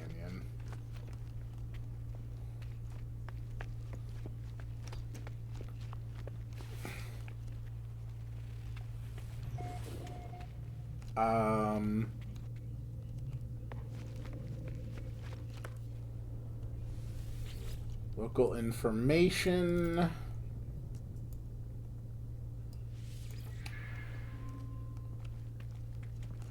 Here we go, trade terminal. Please, for the love of God, be working.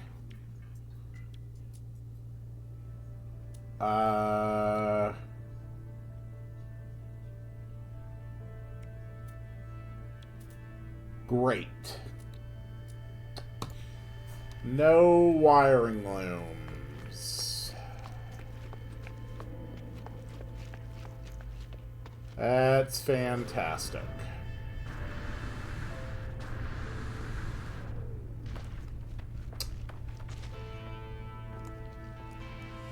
Alright, moving on. We've still got several more planetary bodies to visit. Or I guess lunar bodies. This one is Fuku 45A7. Moon of unknown planet discovered by Esper.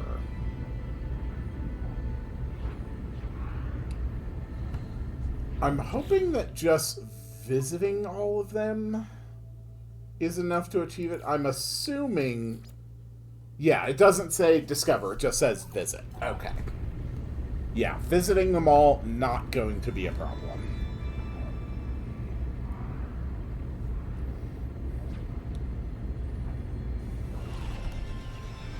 Alright, down we go.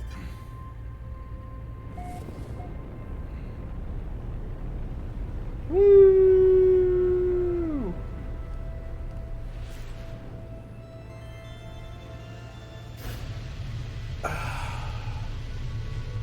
Ooh. Ooh, look at these guys.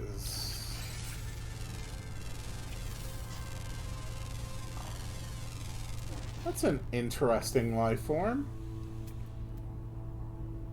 It's not anomalous.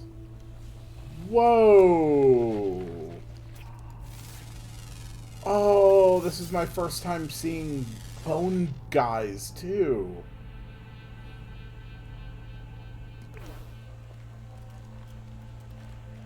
Oh, that's cool.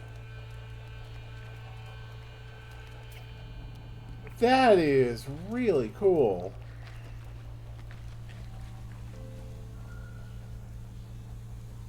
But I don't want to get too distracted on my path here. Okay. Next objective is this moon here.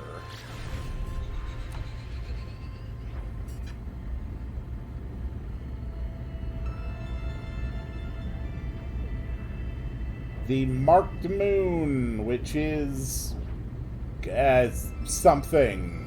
I'm sure it has a name. There's just no possible way to know.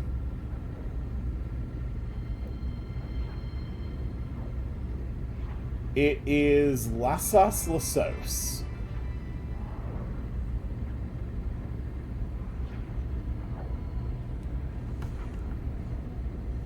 Beautiful.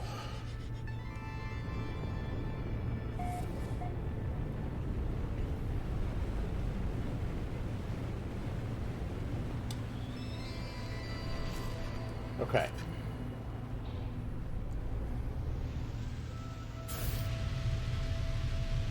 Quick landing. So, I haven't been to Ilmine or Iferiku. And the planet is the lovely place of Grungus.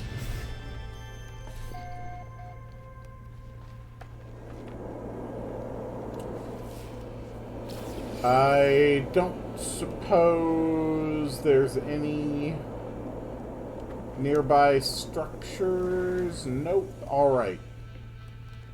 We are moving on. Ooh, look at that guy. He looks like he has somewhere important to be.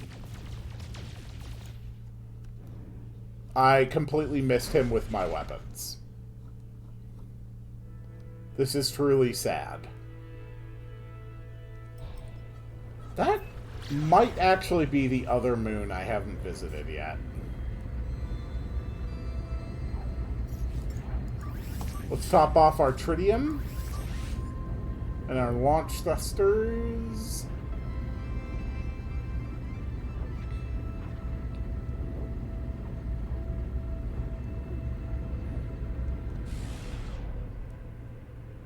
There we go.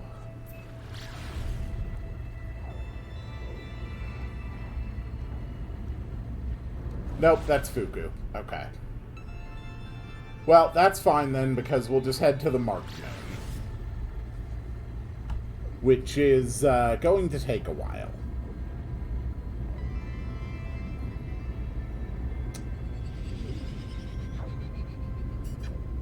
Yep, just skimming the outermost layers of the gas giant atmosphere. That's probably fine.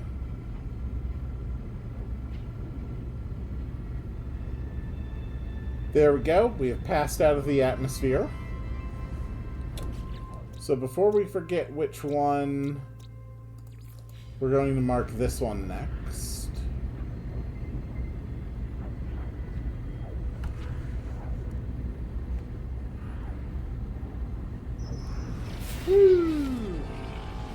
I'm sorry. Oh. Okay. We dropped out of Pulse Engine right on top of an anomaly.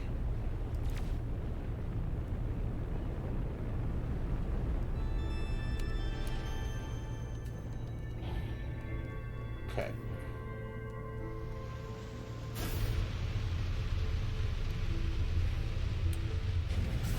Cool.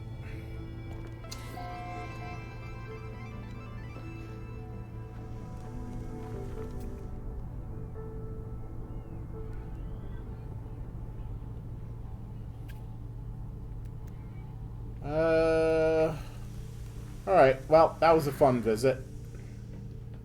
Let's move on.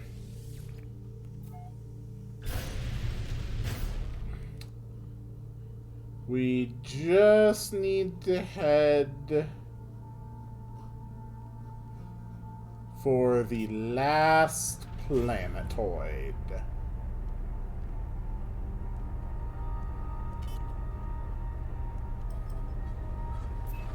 Boom. Perfect.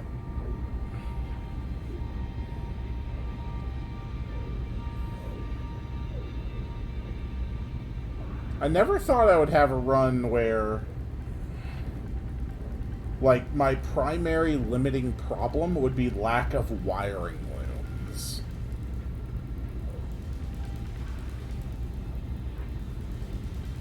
Because I need the wiring looms for the advanced mining lasers in order to get the radiant shards.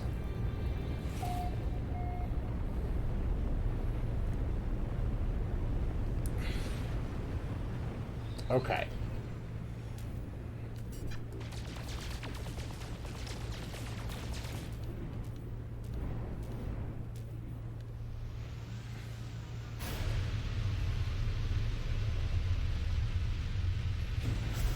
Nice. Alright. That is every planet of a gas giant visited, which gives me pre-packaged rocket boots. Because everybody wants rocket boots. Okay. Moving on then again. Third rendezvous. Let's get going. We also need to adopt an anomalous companion. And then completely explore a freighter. That's going to be like 15 minutes just to complete that goal. Although I am going into it pretty decently equipped, to be honest. Speaking of equipment, though,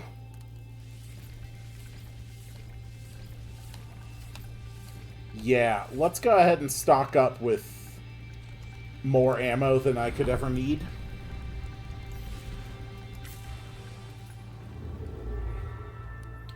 Okay, expedition.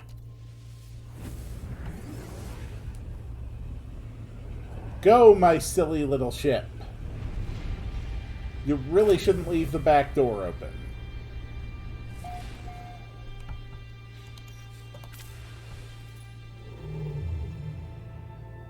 And next jump to Kabaya Odgo 14.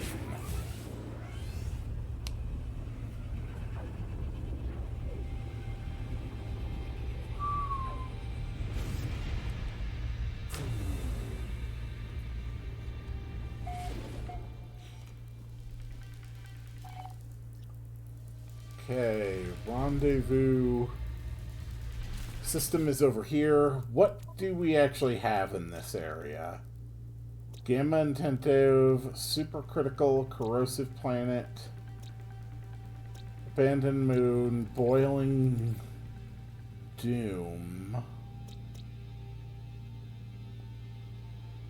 We want to visit this planet for the vile brood stuff, which is over here somewhere. Yes. Okay. So we need to purge 5 tendrils and crush a grub. Those are my conditions here. Maybe there is a galactic trade terminal in those abandoned space stations, and I just didn't, like, look enough to actually locate one. Now that I'm actually, like, thinking about it a little more, that actually seems very, very probable.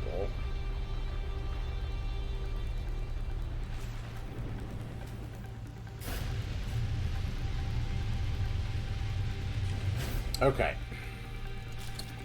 Let's make sure my guns are ready. Pulse spitter.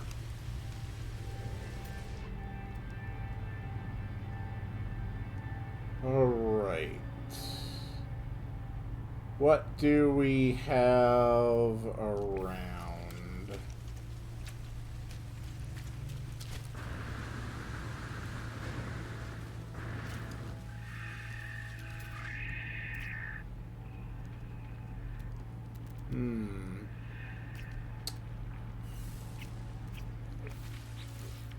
Not looking all that great.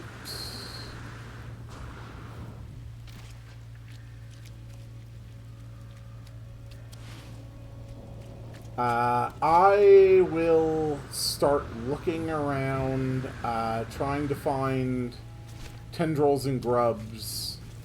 So I'll see you in a minute. Okay, here is the juicy grub. I still don't think I'm actually in...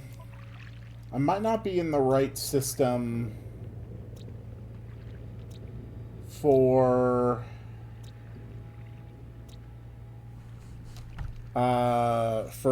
tendrils, since those require a different type of planet than just the vile brood thing.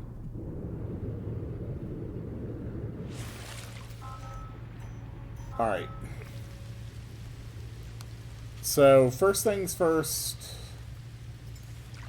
we're gonna let my ship land here. And then we're gonna crush grub. I need a hazmat gauntlet.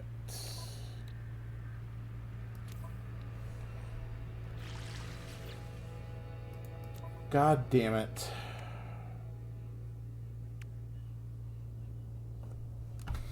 Okay. So I can't do that because I don't have the plans for the hazmat gauntlet. Right.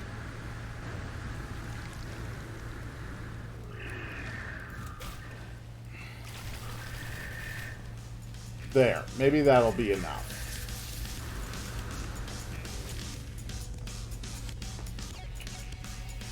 Nope. That didn't do it. Damn it. So, I just wasted my time on that one.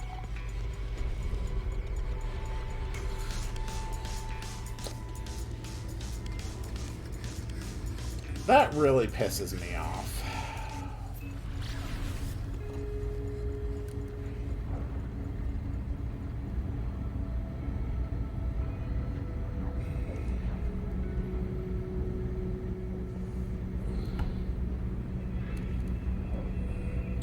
Honestly, maybe before every expedition, what I should be doing instead of just duping a few inventory slot upgrades.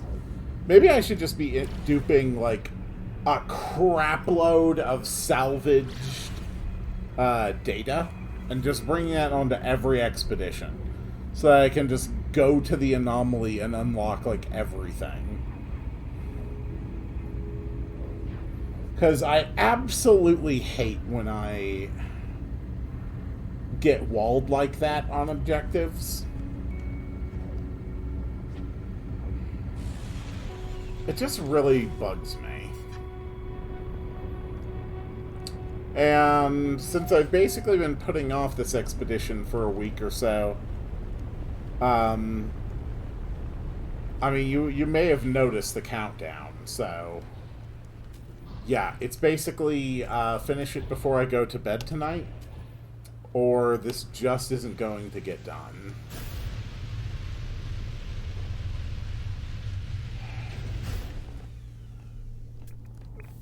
Okay.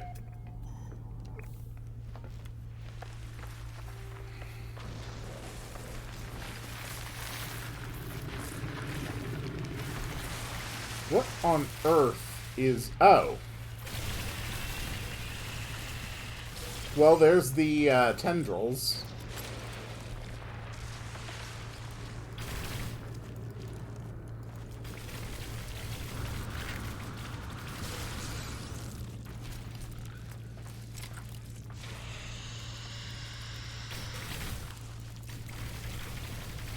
Come on. Alright. Was this planet even marked as infested?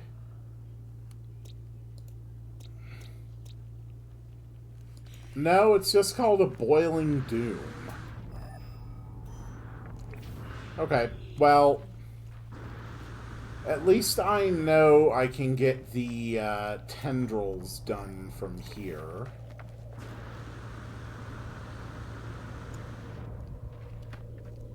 Okay.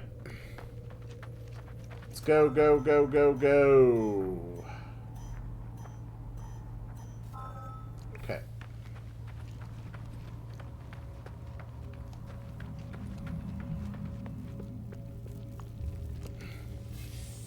Alright. We have reached the third rendezvous. I don't need to interact with it.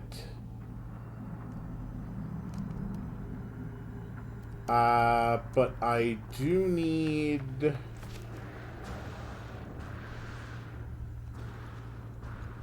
to find another...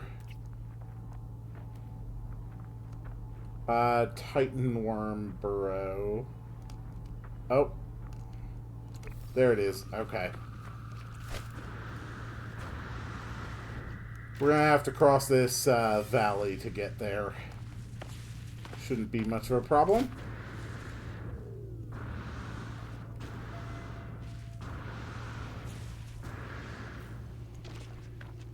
And then I only need to kill 2 of the worms in order to complete the objective.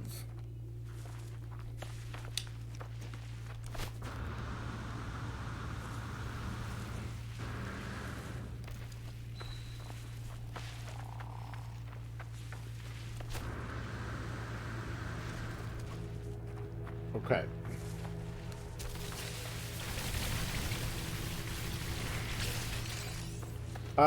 This may count as an anomalous life form.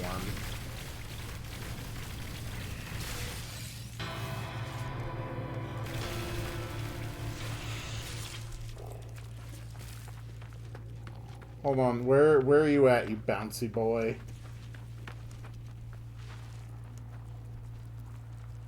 Bouncy boy, where'd you go?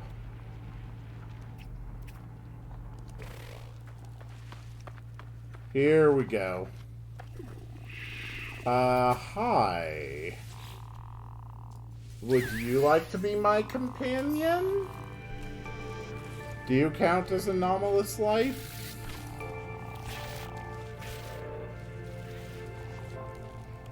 No?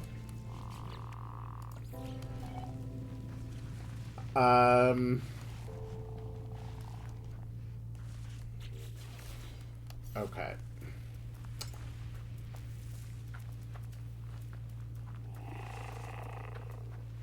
So we're going to have to... Oh, it's specifically an anomalous floating companion. Okay.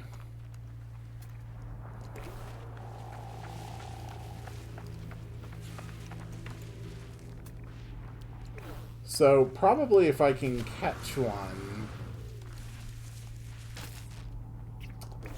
these little fast-moving guys might help.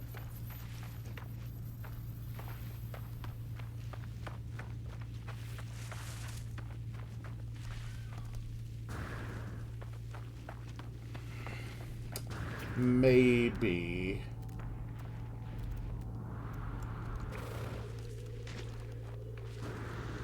It's hard to tell.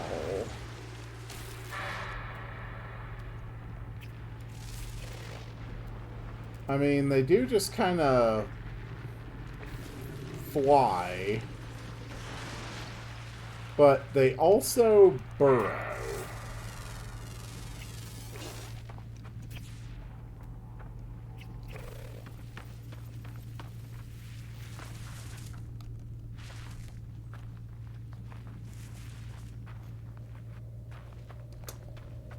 No.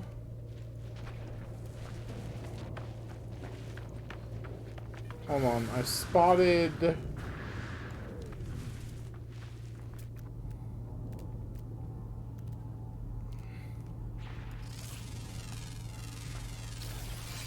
I spotted something over here that was floating. No, you're just the weird hoppy boys.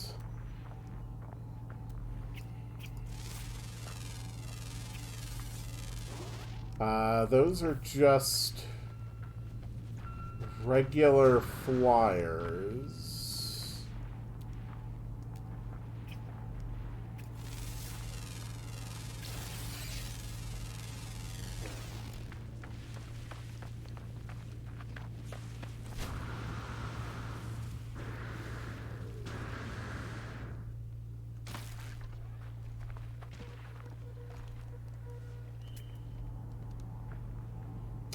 Those things might genuinely be ideal if I had any way of actually capturing them. Looks like someone had a nice basic area here.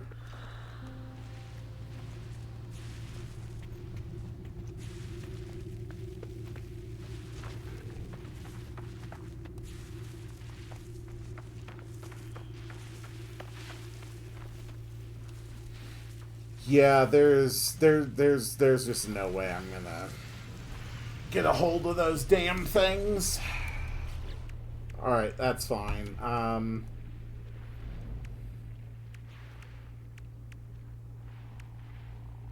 But I need to do that to get the emergency signal scanner. So I guess it is off to visit some other planet in this system in order to get what I need. I did complete the tendrils.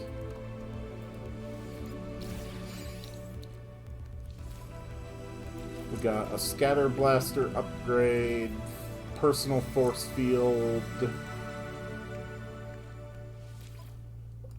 bolt caster upgrade.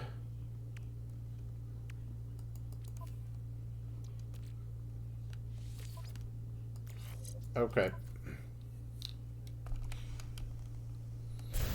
Well, next area. It doesn't look like I'm actually going to be moving on from this system until I can adopt an anomalous floating companion. But first I can find the Corvette wreckage in this system. There we go. We'll just make that nice and quick.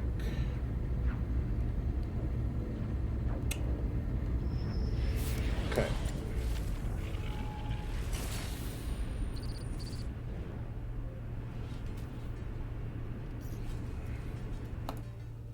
Alright. Let's go grab what we need.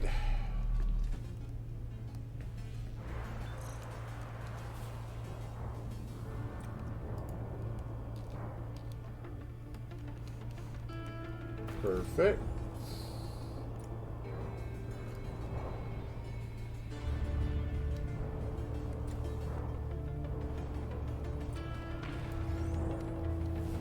And finally the log, which is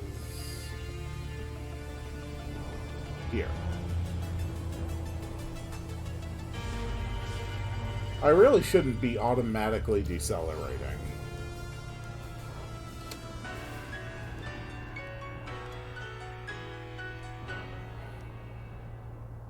Alright.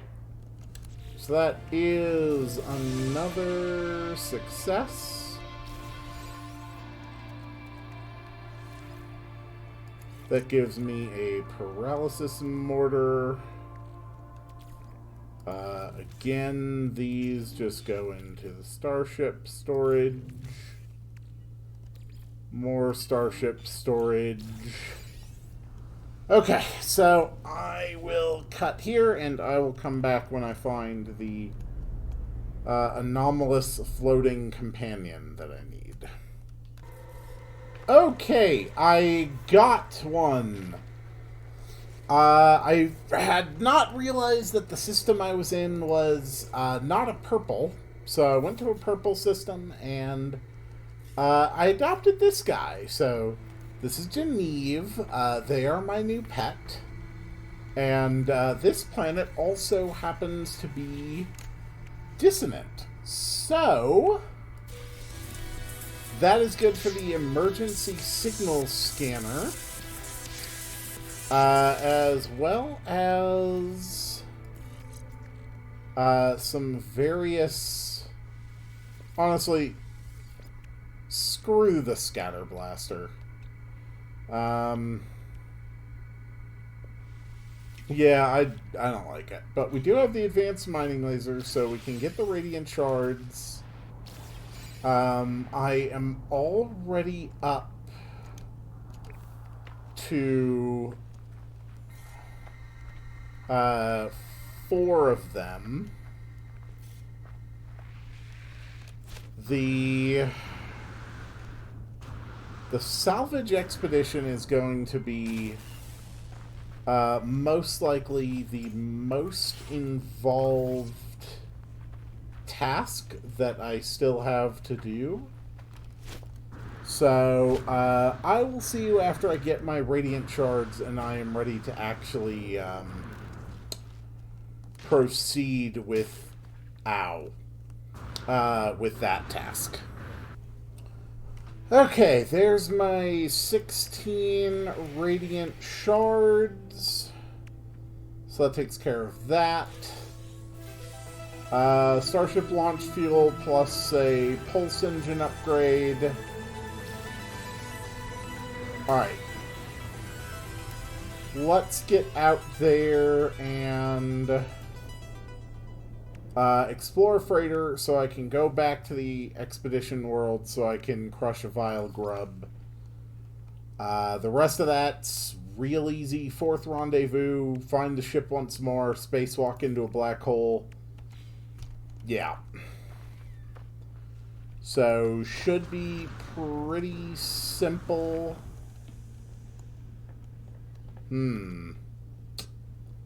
That doesn't quite look right. But pulse engine upgrade. That's a fun one. Alright.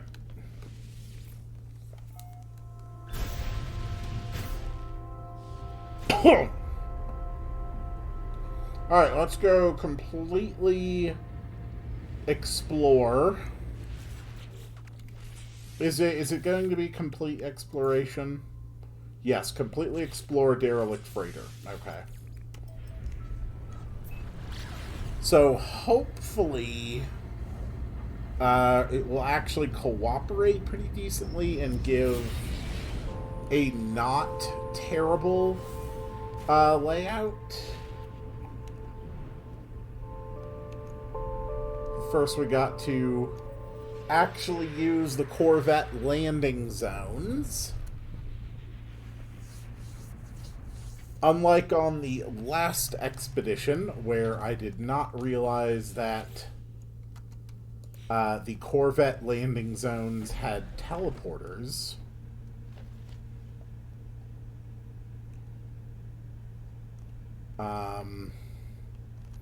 Yeah, beam aboard. Here we go. Alright. But at least I am going in there with paralysis mortars and pulse spitters, so all in all, I've got real good I've got things very under control for this. Yeah. I am basically just going to go through this pretty quick. I mean, this is like... Man, what is it? This is probably like the 50th or 60th, somewhere in that range, derelict freighter I've actually done in all my time. So, only 10 rooms, that seems fine. We've got plenty of cold protection, so that's good.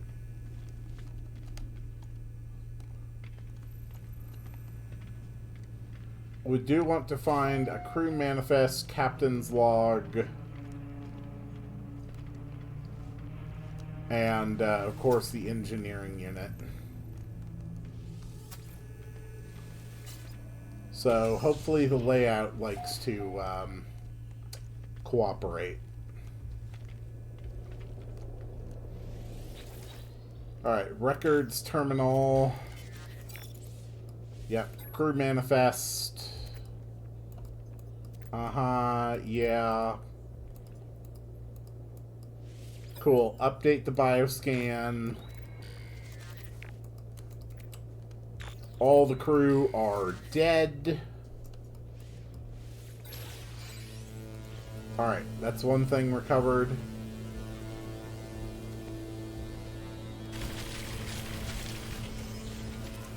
Perfect.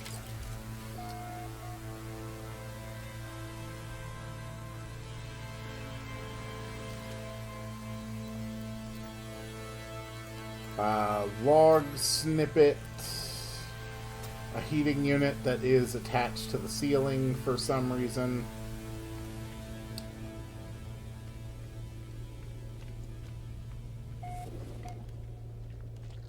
Yeah, I am...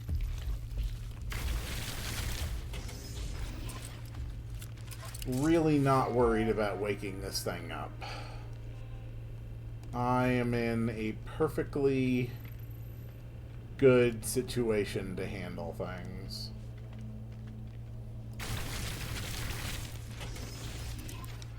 Okay.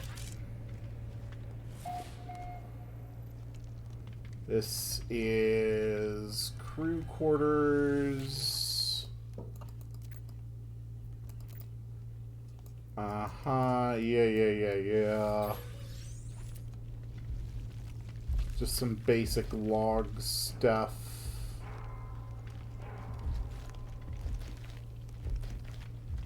Nothing particularly interesting.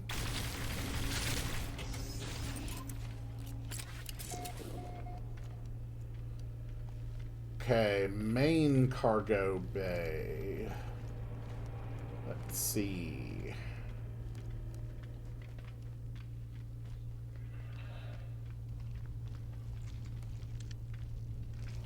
Ah.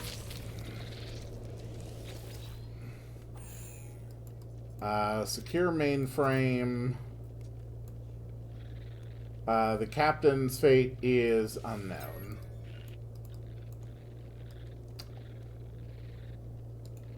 But we don't have any security credentials as of yet.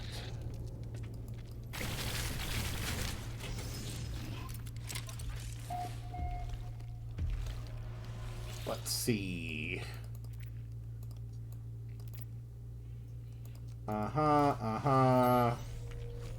Bunch of vaguely creepy stuff without actually being specific enough.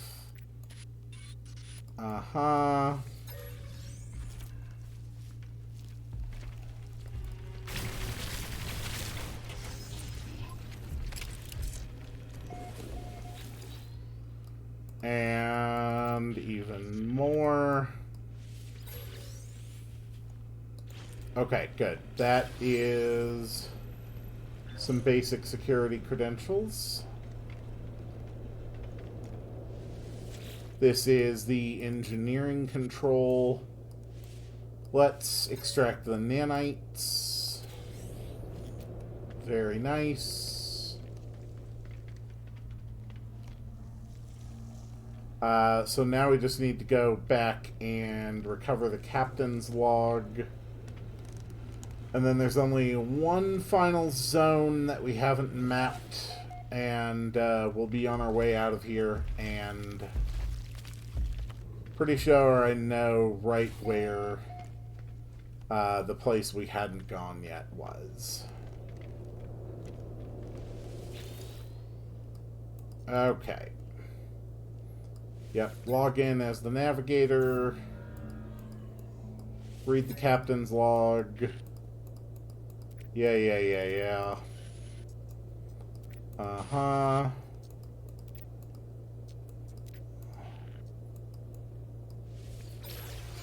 Okay, so we have now salvaged a freighter. We are all done here. This will give me the plans for the hazmat gauntlets, which I can probably just get built very quickly and easily. There we go, which means I can go back and crush a vile grub.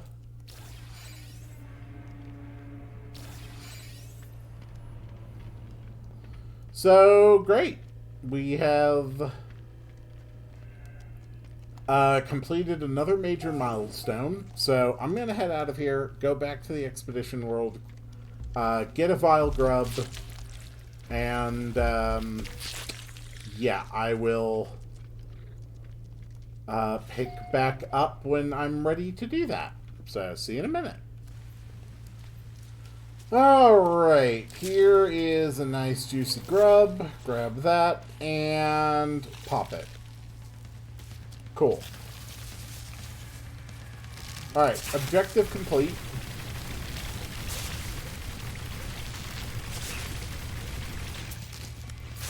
I might as well just kill this thing.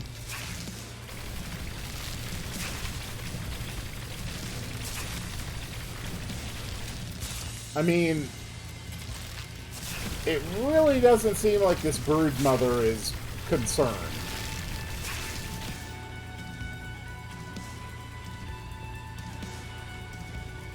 Cool. Metamorphosis complete. Which gives me a bunch of random crap that is going to soak up my inventory and I'm not going to care about. But the expedition phase is done. We are ready to move on to phase 4. And I am assuming, based on the objectives, that Phase 4's system is going to involve a black hole. So, pretty close to actually being done with this expedition. How's the hyperdrive? Hyperdrive needs fuel. Pulse engine needs tritium. Alright. Expedition route. Let's go.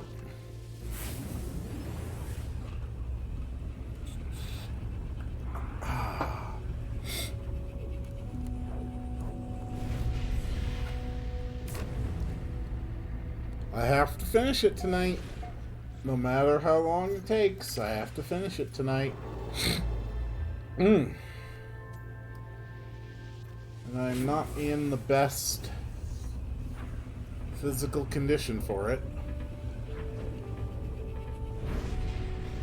But that's okay.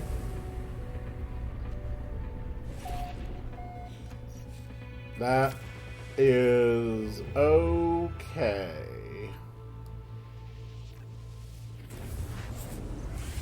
We just have several light speed jumps we have to make to get to our destination.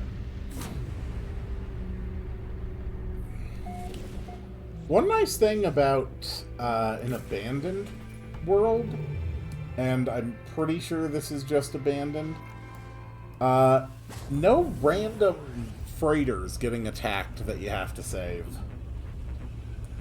That's actually really nice.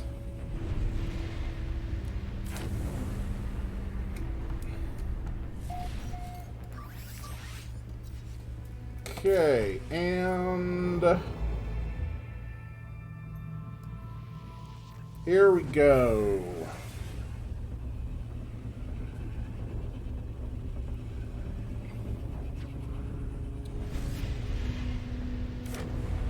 We have reached our next rendezvous system, which does in fact have a black hole.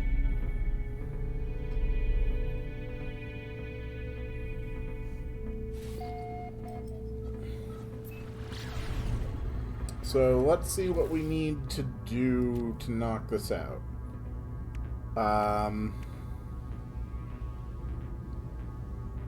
Okay, so I would assume... I don't care about these parts. I would assume that once again...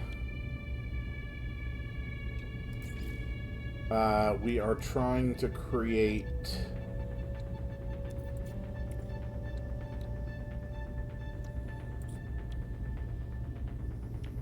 Okay. So we're actually short on chromatic metal. We can get some more chromatic metal real quick, though.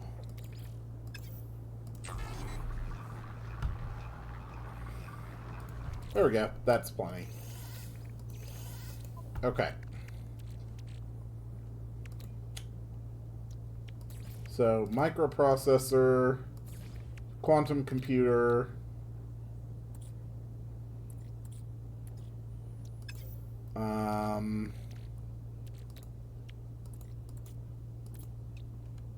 another debris rangefinder.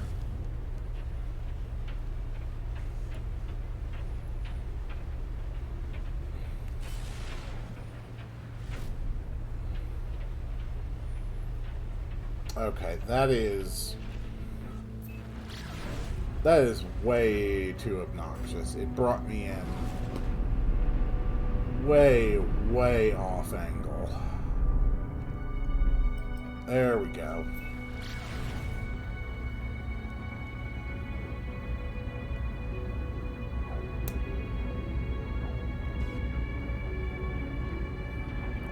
This planet is just blindingly yellow.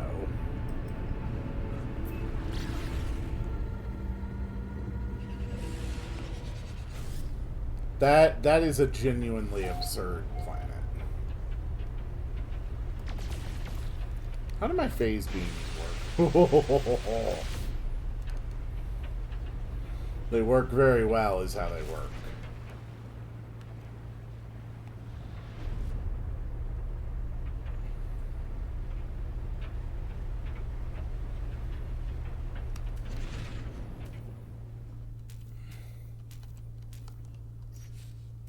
Oh my god, who gives a damn about where I can land? Just jump out of the damn ship. Okay, so the objective is 2 kilometers this way. What the hell planet even is this? Oh, it's a gas giant. Okay. That actually explains a lot.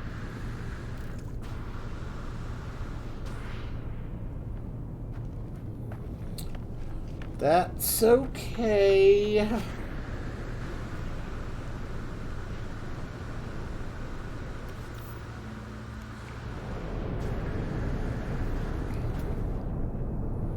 There.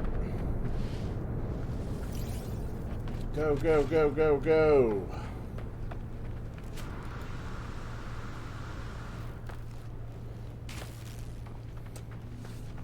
I do quite like how this expedition is covering a lot of stuff that's been added to the game in like the last couple of years. You know, you're seeing infested planets. You're seeing vile brood planets. You're seeing deep ocean water worlds.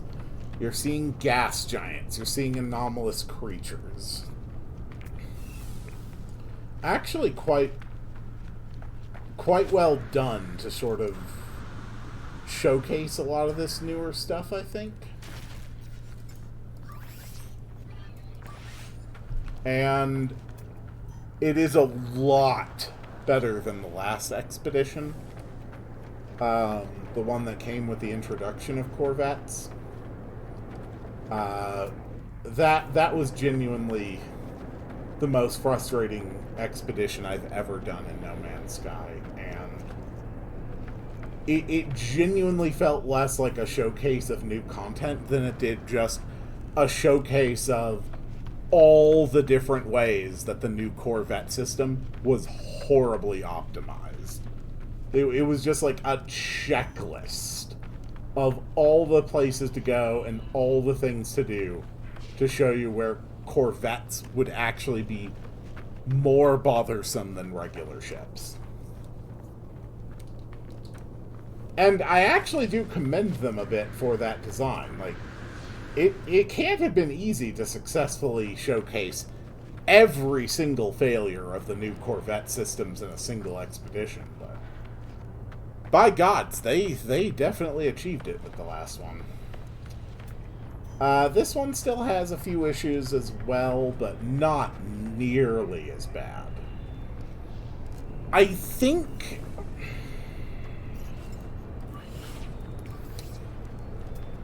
I still think Corvettes need some more work.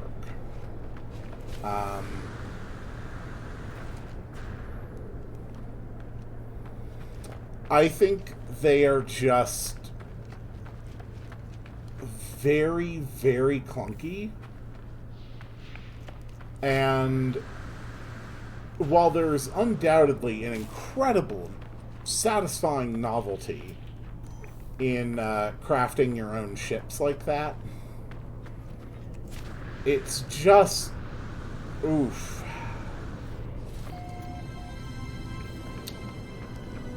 I just don't think it's particularly good yet.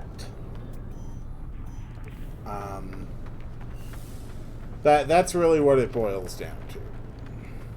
I think in its current state, Corvettes are just not particularly good. Outside of just, like, the pure aesthetics and, you know, some people have found, like, some really useful ways of utilizing them for, like, resource collection strafing missions. But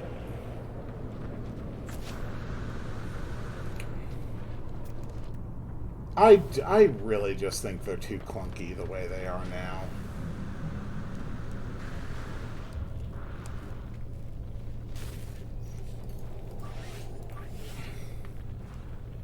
I'm sure it'll get better.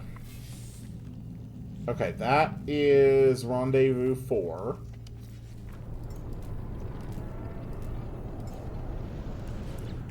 And that gives me Starship inventory slots and 1,000,000 units.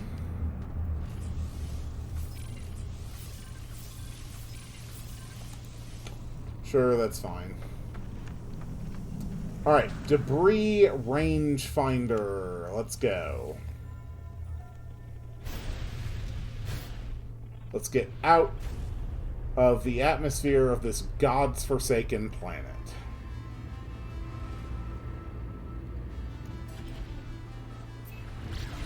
Perfect. Okay. Debris rangefinder. Let's go.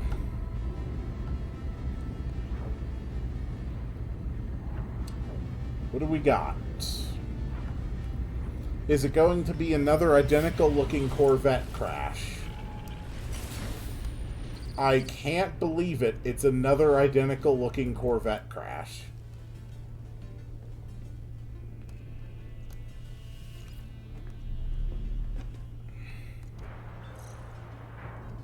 Okay.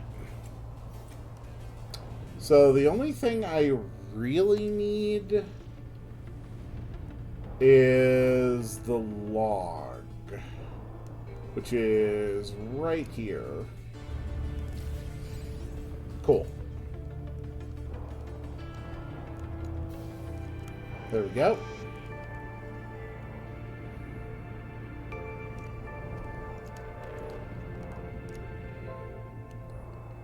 The spacewalking feels really good, though. Like, I completely acknowledge that. We saw them, they out the airlock, just floating there. Could hear them singing. Get us home, please. Ooh. Okay.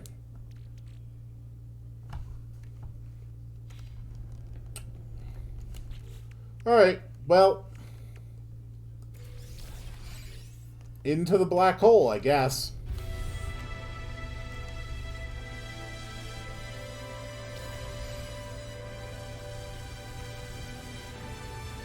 Alright, black hole, black hole, black hole, black hole. Where are you?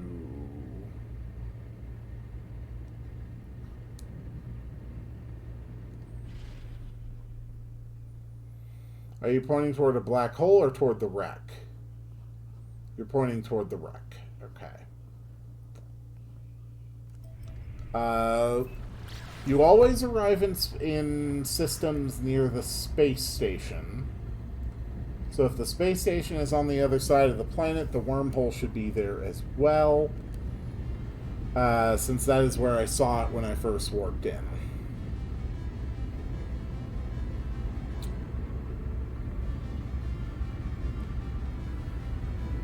Yep, we gotta head toward the Spactation. Ah, how pleasant for my eyes.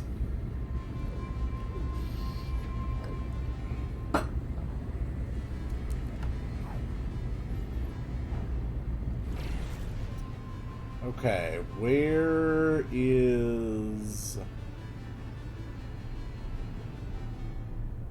the black hole?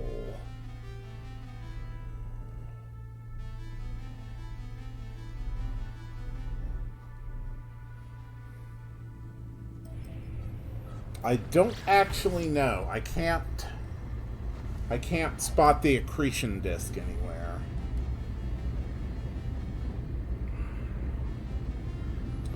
It shouldn't be hard to miss. It's a black freaking hole.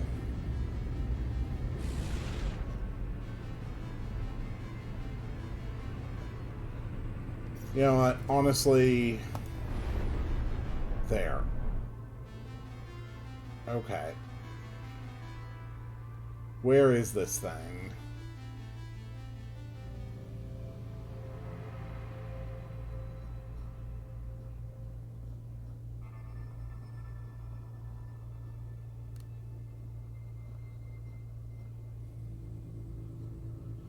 I am not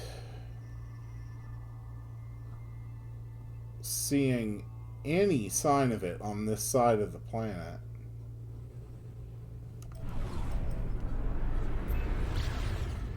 Okay. Well, then it must be on the other side of the gas giant, I guess.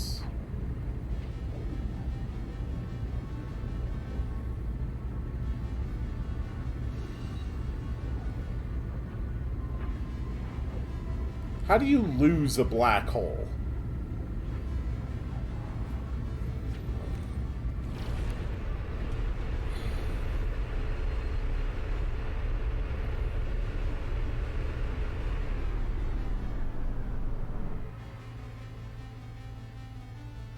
No, seriously, how do you lose a black hole?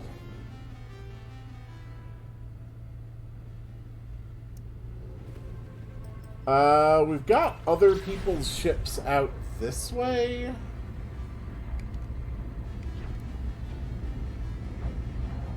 Maybe they know something I don't.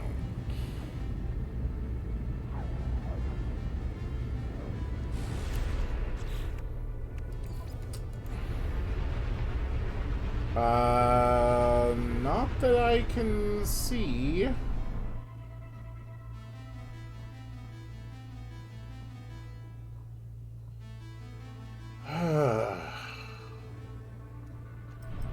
Alright, fine.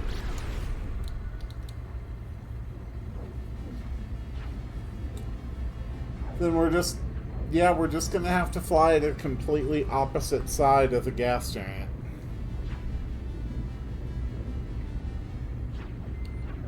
Hope that we can see the black hole from the other side. Whoops. Didn't mean to do that. No, stop. It is lagging before it is letting me give the command to recharge the pulse engine.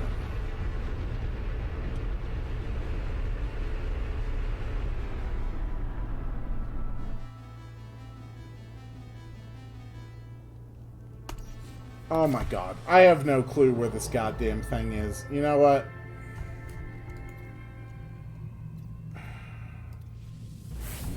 Ah. Because it's not there. The black hole was in this system. Well, don't I feel silly?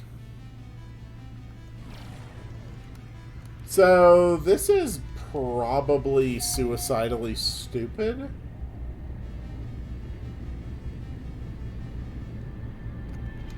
Hold on. But, yeah. Sure. This is probably fine.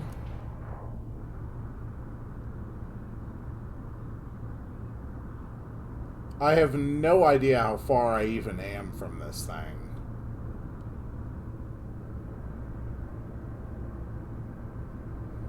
Unfortunately, the black hole visual is basically a two-dimensional plane within the 3D space. But yeah, I'd say that counts.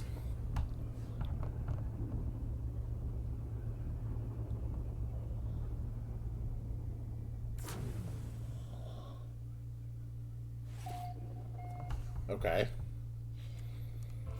So we went for... We went through a black hole. Unshielded.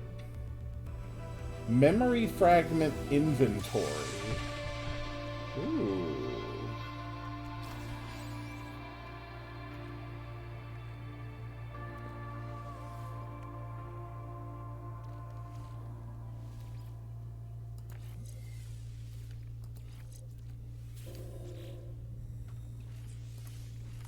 Cool.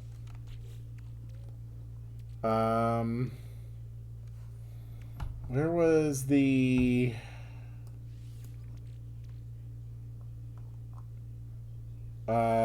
memory, what's it?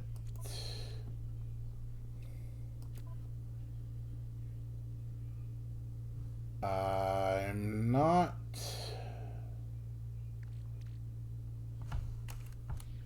seeing it there. But sure, we'll finish the thing. Whatever, we can always build these parts more easily later.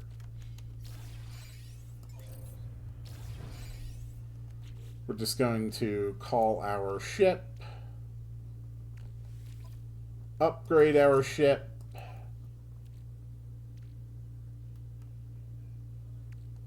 that's a defense kit.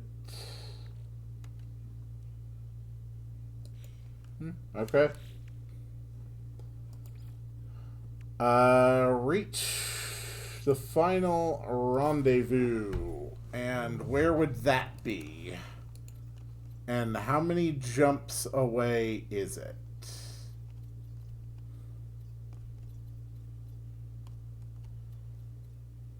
Oh boy.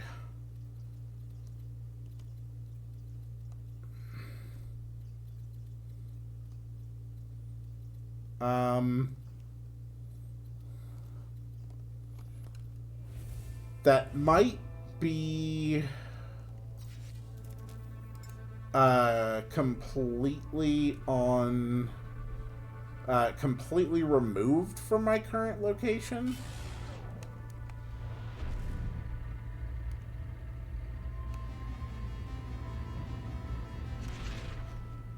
A significant journey may be required. Yeah, you don't say.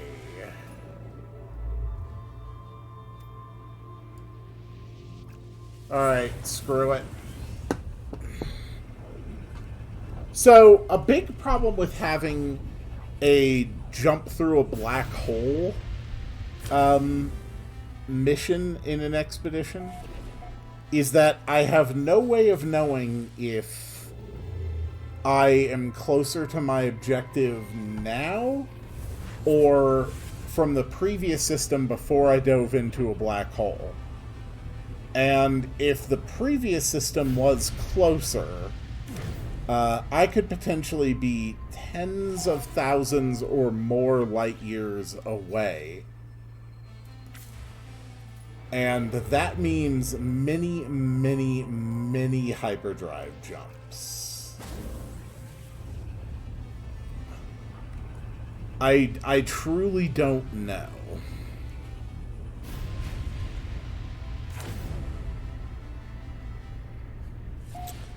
Okay. Hyperdrive is still holding up. We did get the hyperdrive upgrade, though, so... As long as we're not having to cross, like, 20% or more of the entire galaxy, we should be okay in terms of distance. But if the intended strategy was to pick up from the system before the black hole... I could very easily be hundreds of jumps away from my destination. Dozens is probably more accurate, but I genuinely don't know.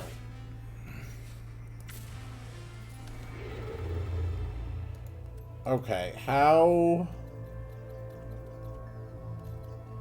There is still absolutely no sign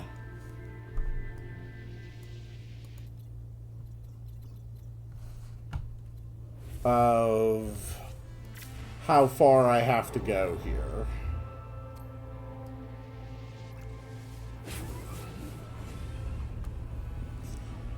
Maybe I can make some warp hypercores. I do have storm crystals. They would at least be more efficient.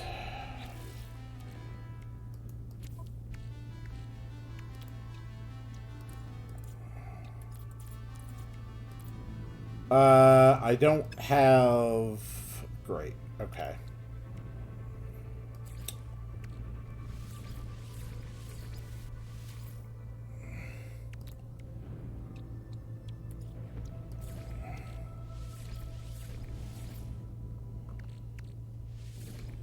Well, at least I can make a few more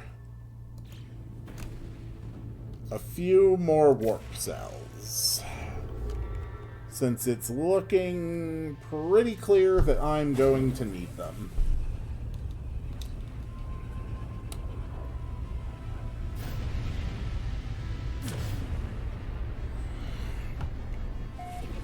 How many jumps?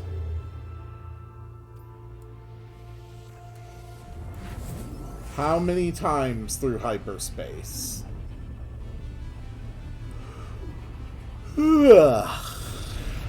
It is 10 minutes till midnight.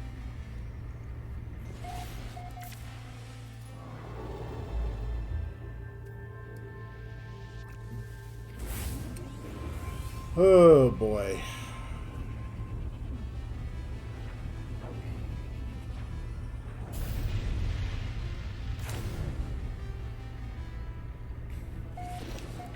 Alright, next jump.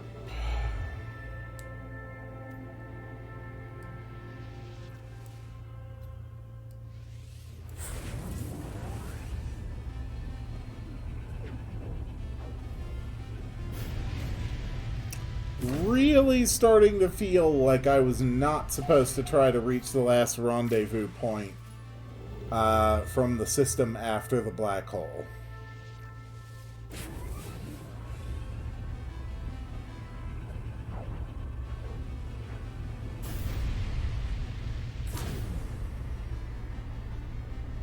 Okay, next jump.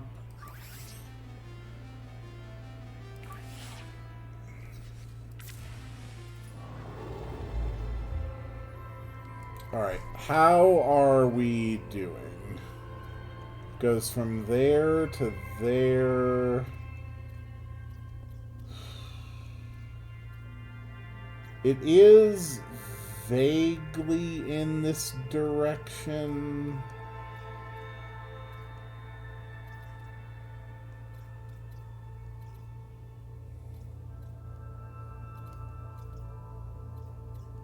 I have no idea.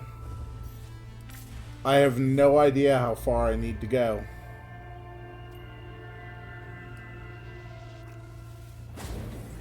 And it's not doing a good job of giving me the information.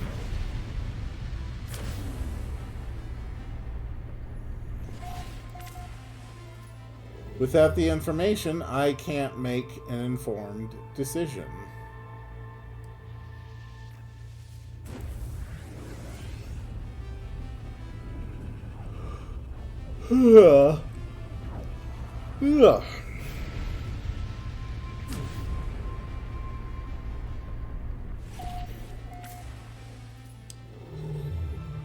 I'm actually going to have to stop and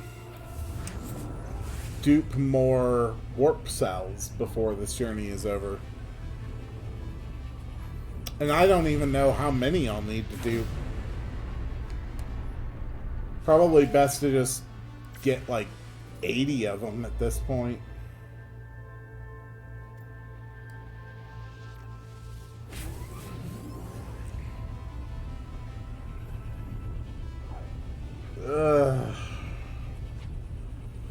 Why would you direct players to fly through a black hole unless that would take them closer to the destination they need to get to? Or at least not wildly, wildly farther away from it.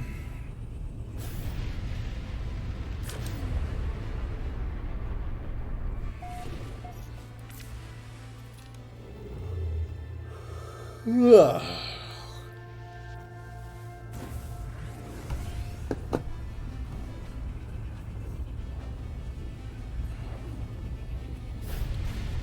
Oh, boy.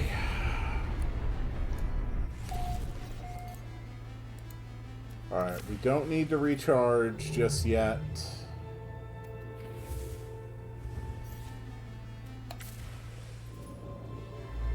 Just keep the journey going.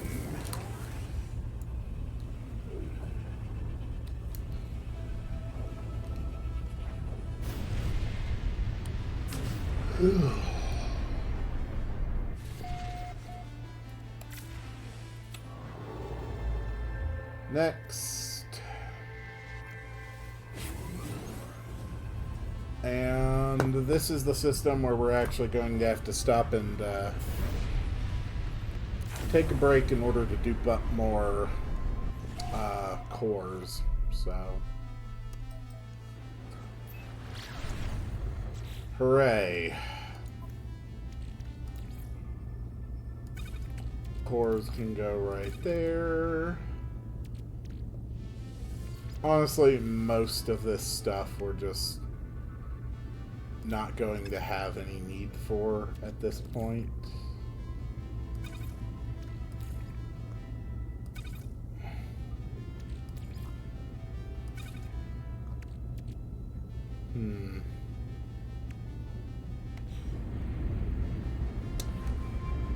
Oh.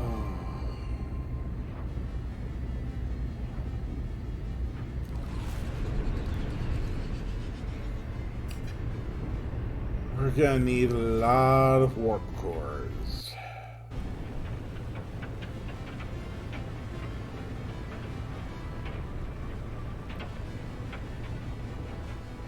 Seriously though, if one of your expedition goals is to go through a black hole, you need to curate that black hole so that it takes you somewhere you want the player to be. I'm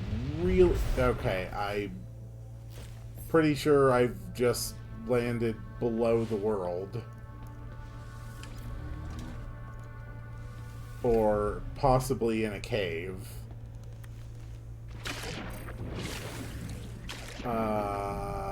Great.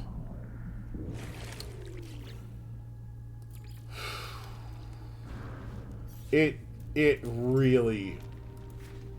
I am very confident in saying that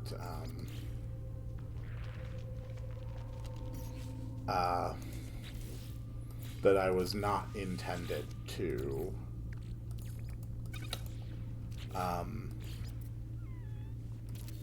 be where I'm at right now after the black hole.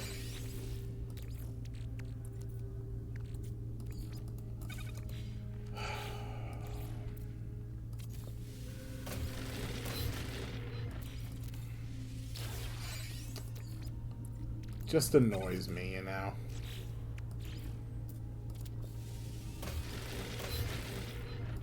I should not have to be making literally dozens of hyperdrive jumps with upgraded range on my hyperdrives in order to reach my final destination.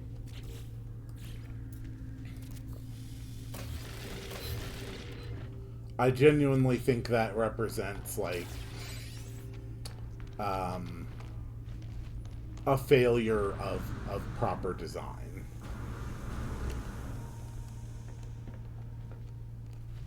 Okay, so I have no means to access the cockpit. So that's great.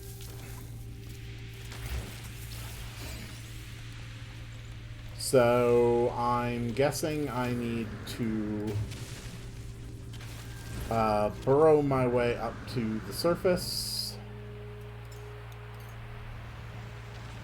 Tell my Corvette to land over there.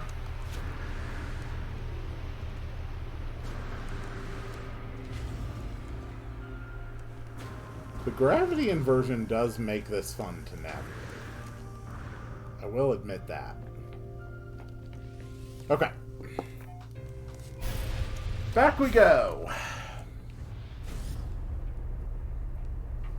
Back into space.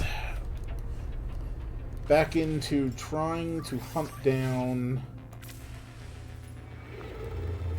this expedition world. Which, again, I have no visual indicator I am anywhere near, which most likely means I'm not near it at all.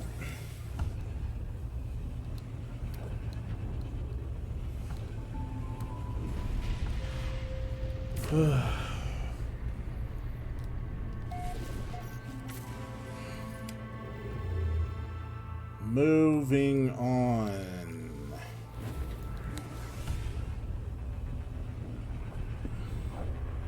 You know, I was actually really having a very consistently positive experience with the expedition until now. Like, it was very reasonable. The objectives were very clearly communicated, not particularly tedious to reach or to achieve. You know, it felt good. This sucks. I have no idea how many times I'm going to have to do this. I really don't. I don't know if I'm 10 away from finishing this expedition, or if I'm 300 away from finishing this expedition. I have nothing in the UI that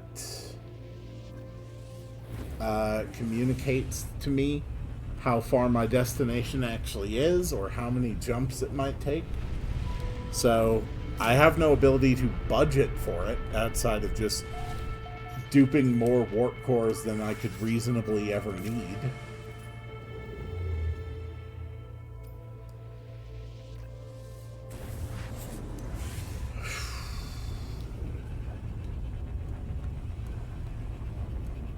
It's the little things like this that I think really, really need the most attention given by Hello Games at this point. The galaxy map sucks. It is not good. It does not adequately communicate distances when you are heading to different distant locations. Quite frankly, the only reason my galaxy map even looks as clean as it does is because I literally messed with the settings for it in order to engage one of the colorblind modes, and also to disable, like, the gas clouds, because it was genuinely a real pain in the ass to actually try and find systems that I was looking for in the default display. Like, there needs to be some kind of, like, a search function in the galaxy map. You need to be able to insert, like, a specific type of planet you're looking for, or a specific name of a world that you are looking for, and you need to be able to just create a route there, including possibly multiple jumps, and have it tell you it is this far away, it will take this many jumps to get there, and ideally allow you to just automatically get there if you have the fuel. The galaxy map is one of those things that has really not changed much in the several years that I have played No Man's Sky. And I think this is actually one of the big problems with No Man's Sky at this point, is that the game's overall complexity and scope has increased substantially over the last several years. But many of the game's older systems are simply not equipped to provide the kinds of information or quality of life things that are needed to accommodate the newer features. Like, the galaxy map made a little bit more sense in this condition before there was purple planets, gas giants, dissonant worlds, vile brood worlds, infected worlds, before people might be looking for very specific planet types, like water worlds, or Earth-like paradise planets, or, you know, any number of other conditions if they're trying to fill out, like their fishing indexes, or if they're looking for fossils. There are so many more things that players are going to be trying to find nowadays. And the galaxy map is utterly inadequate to assist players in easily finding all of these different things. And increasingly, I regret continuing my journey from the system on the other side of that black hole. It is blindingly obvious that that is not what I was supposed to do. So I have no idea how long this is going to be taking. And yet, I want to keep it recorded. I want to keep this in. Because I want it to be able to highlight the problem. If you cannot critique, if you cannot identify ways something can be improved, it cannot be improved. Critique and criticism is a necessary component of growth and development. It's not a fun part of growth and development, but it is a necessary part.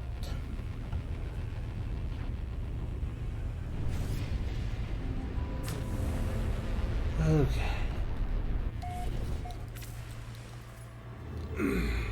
I haven't even been bothered trying to count how many of these I've gone on so far. If I could remember the name of the last expedition system, I would just go back there and start the journey from there, but after this many jumps, I don't know if I'm closer now than I was, or I don't know the situation.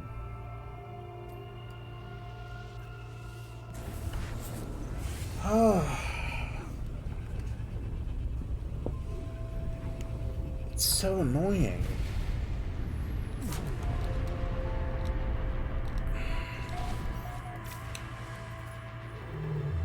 And God help any poor sods who are doing this without knowing how to dupe, or without, wanting to dupe their things.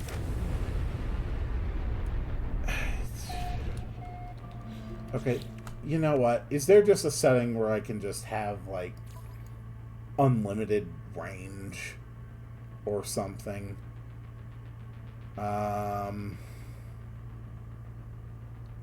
Let's see. Is there anything that will let me travel farther?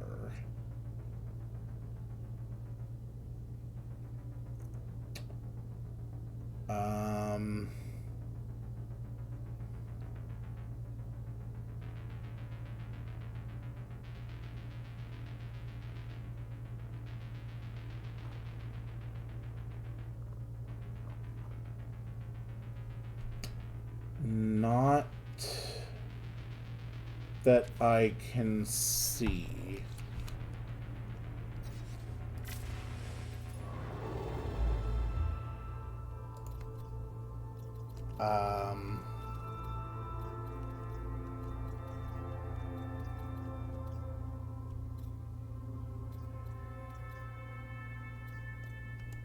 At this point, I am genuinely wondering if it isn't worth trying to launch this game from my cheat engine and seeing if it could artificially boost my my hyperdrive range.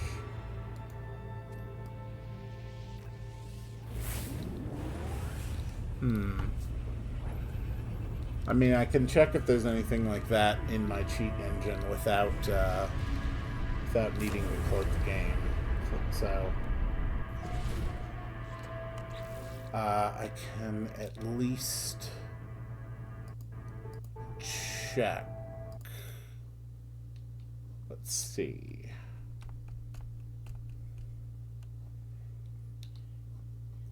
Yeah. No Man's Sky.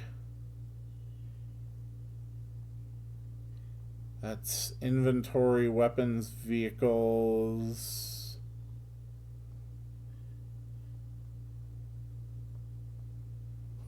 No, there's nothing in there about hyperdrive range.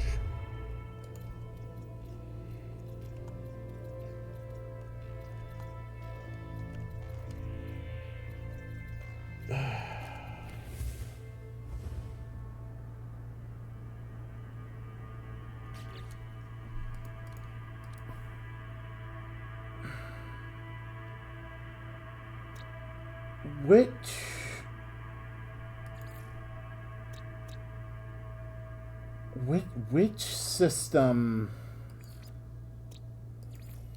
was I last at that actually had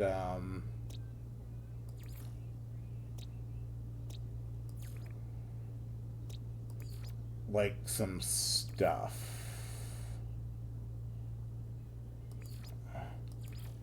Visited systems.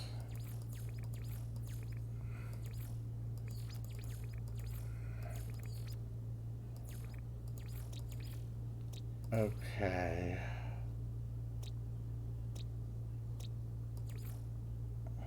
Not that one, not that one, not that one. Not that one. Not that one. No. No. No. No. Okay. So, Recopio 7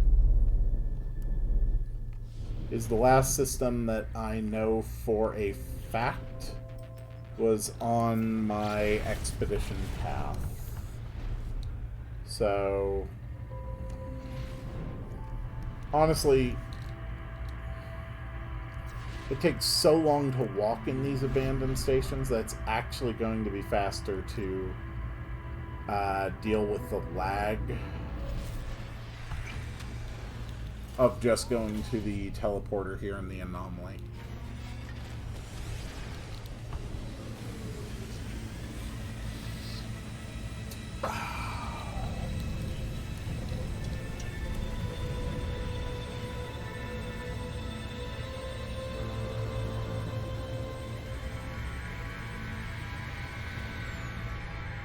Yeah, it even says use a teleporter to return to the expedition route, so...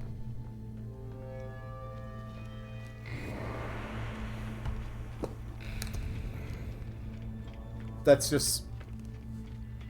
That's just fucking stupid. Don't have your players go through fucking black holes unless you curate where they are ending up. And you know that where they are ending up is going to help them get to their destinations. Just don't fucking do that. It is a terrible design choice. Okay,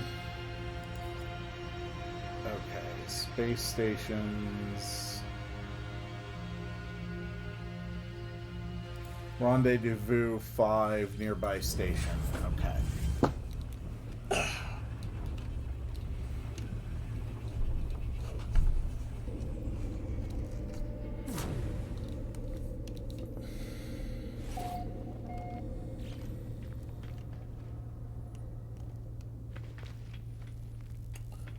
Yeah, it turned out that there actually were trade terminals in these abandoned stations.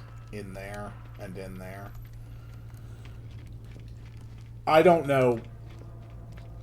I don't know who decided to have this entire expedition use abandoned space stations when they have one Corvette landing platform and no teleporter between the back of the stations and the Corvettes.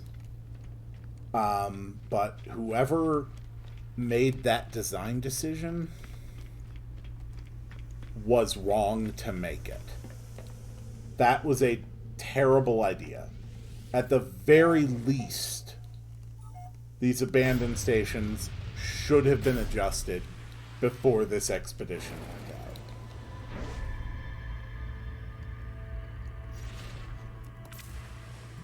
went out. Okay. Yeah, it's literally right fucking there. Okay, so... there you go. Never trust it when the expedition sends you through a black hole in this game.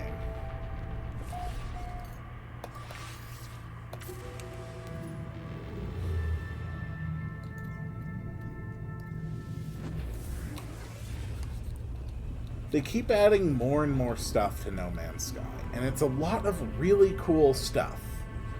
And I get excited because I want to try the new stuff. And then there's an expedition which highlights the new stuff. And I go, oh, I want to check out this expedition because it will sort of curate this experience and introduce this new stuff to me. And then frequently, the expedition has enough problems with it that by the time I'm done with the expedition, I'm not excited for these new features. I actively don't want to interact with them casually. Just because the expedition themselves gave me a negative experience. That's how I feel about the Corvettes, to be honest. Like that, oh man, that Corvette expedition. And Corvettes made an absolutely trash first impression on me. Just clunky, useless, glitchy things, you know? All I saw was being bombarded for days with these stark and glaring limitations of the system.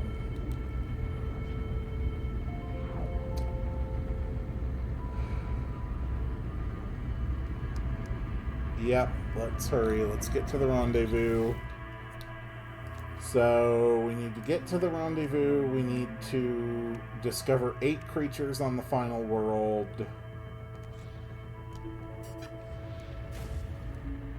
And then the last objective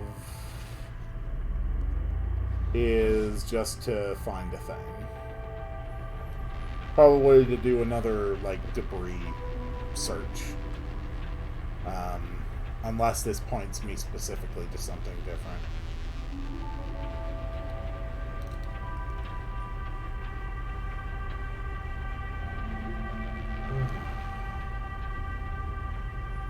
Okay, it's a floating island planet. Another piece of relatively new content.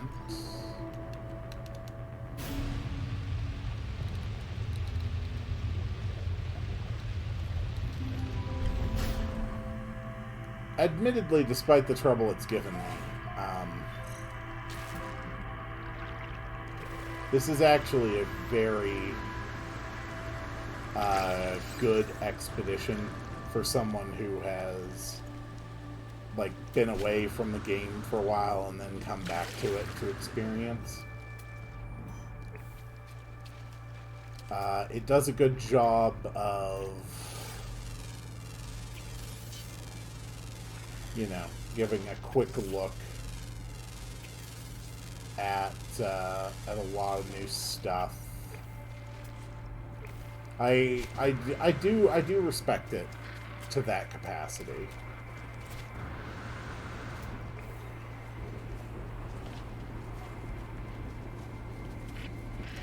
So how bad is this going to be? Okay. So I'm going to have to find multiple rare creatures in order to complete this this expedition. It's just mandatory.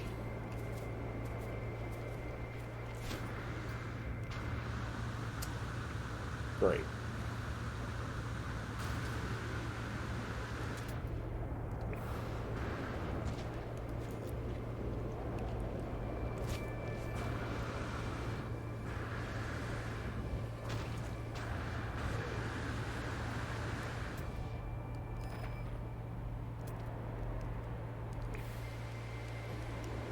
I'm sure there's not much point trying to scan for life forms during an extreme storm. Okay, what the hell are you trying to lead me to? You basically had me do a 180.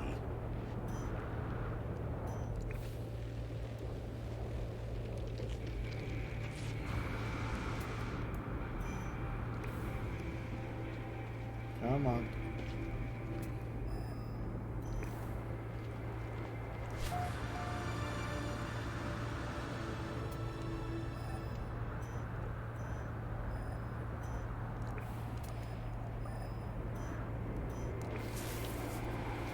There.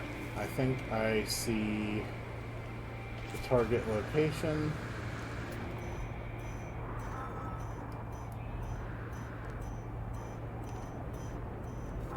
Got it.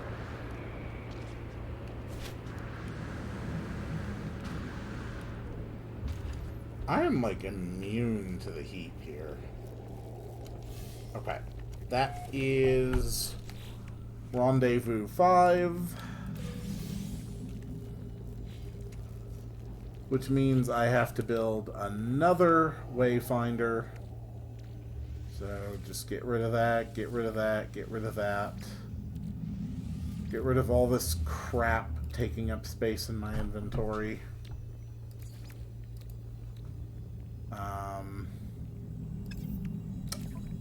We're going to need more chromatic metal again. Ugh.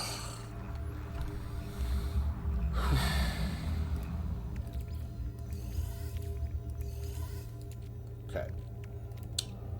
Nanotubes, solar mirror, microprocessor, antimatter, quantum computer, metal plating in order to make the rangefinder. That is a lot of steps.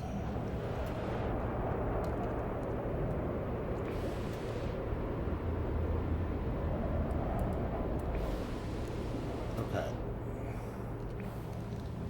So there's a bunch of underground creatures.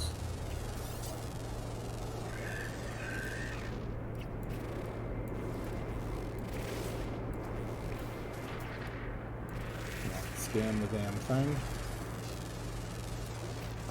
Another flyer that I can scan.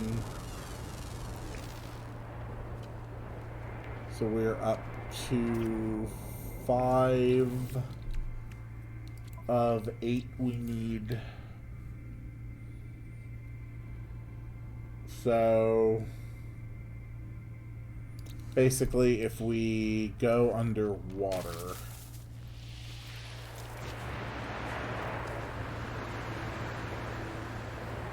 or rather, it might be more accurate to say the only way to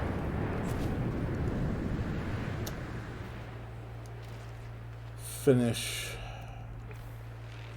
is to find a water area on the planet.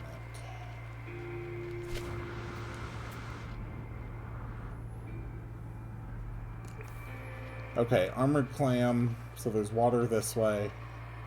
Must be, yep, back where we landed.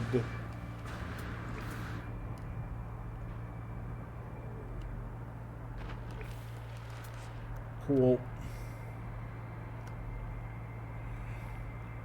There's one. And then of the remaining ones, 2 were listed as underwater common.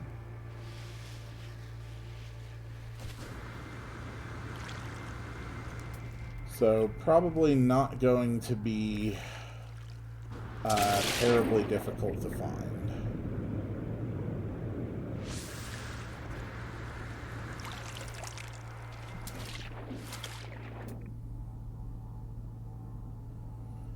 Typically I find, yes, that ocean creatures don't like to spawn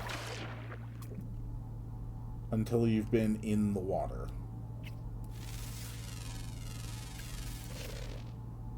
Okay.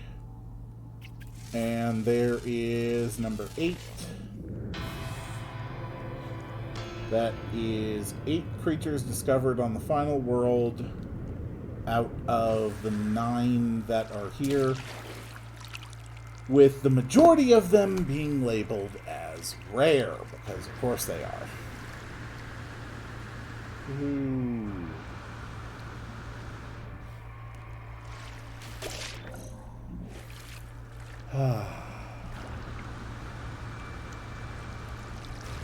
And that means that I am now on the cusp of finishing the expedition. Praise be to the merciful gods for that. Of course, the, Corvette has to sort of break a little bit, because that's just the way it goes.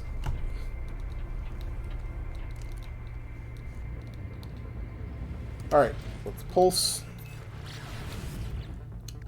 And let's start the range finder. While we are at that, collect the reward. Blob decal. Okay. Here is the objective.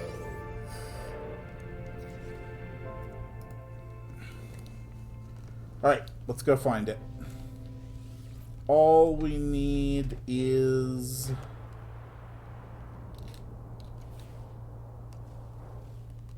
There we go.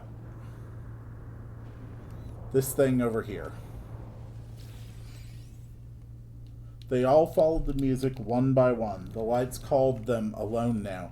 I hear the song too, even when I sleep. I'm so lonely. Win will, win help. And there we go.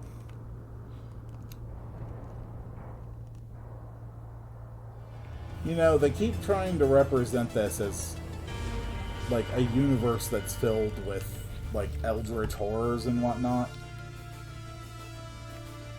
Oh, defeat the Siren of the Deep? What the hell does that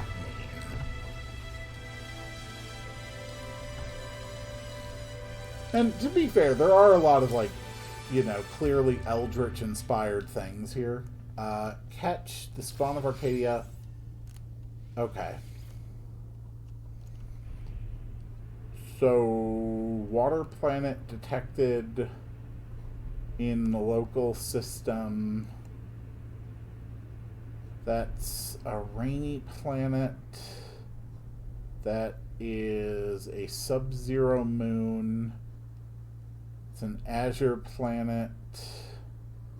Hazy planet. Icy ruin. Planetary anomaly.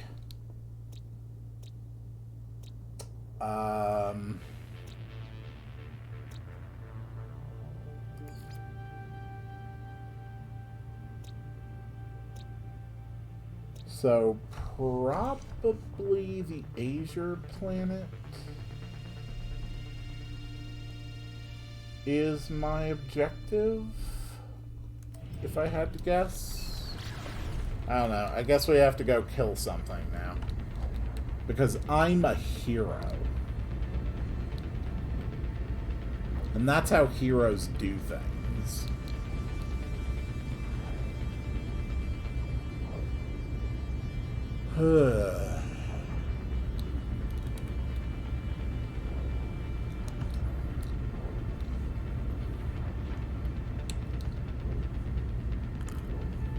I feel that Hello Games have been very non-committal in the actual narrative structure of No Man's Sky,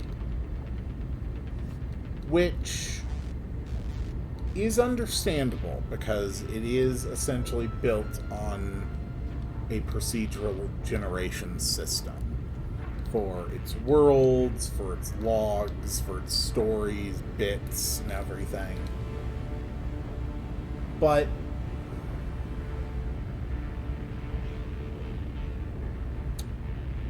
the thing is that increasingly the story bits that we do have present this as being a universe that is utterly teeming with horrors that creep into the mind and trick and manipulate and lure people and drive them to varying degrees of madness. But we really don't have anything that presents that kind of a threat that the player can actually like interact with and, you know, like experience, if that makes sense.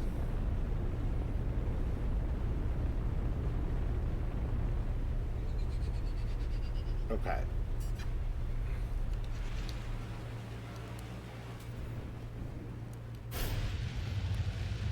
Locate a suitable body of water. Oh, it's fishing. Okay. Great. Okay.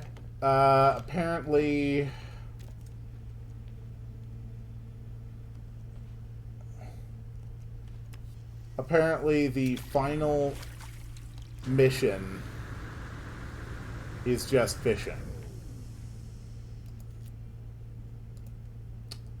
Yeah, okay. I don't mind it too much. Fishing system's okay.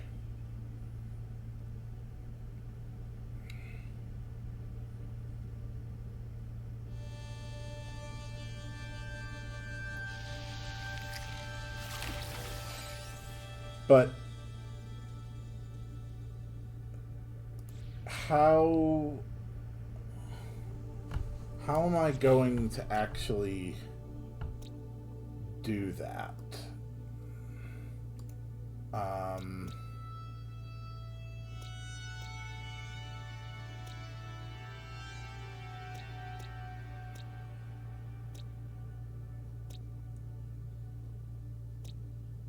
I do wonder if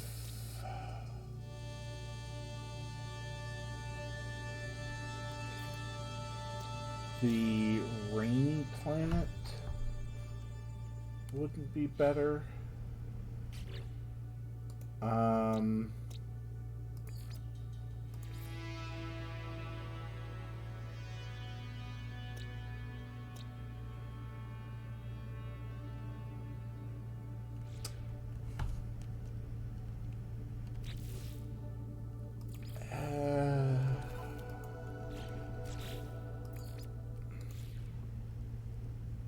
I don't know. I might be on the wrong planet. I might be on the right planet. I might be in the wrong kind of water, since the game differentiates catches between deep and shallow water. And at least the first fish that it caught was a shallow water fish.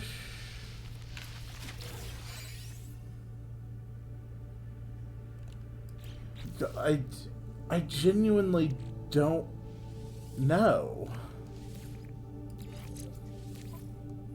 Like, I don't properly appreciate what I am expected to do at this point.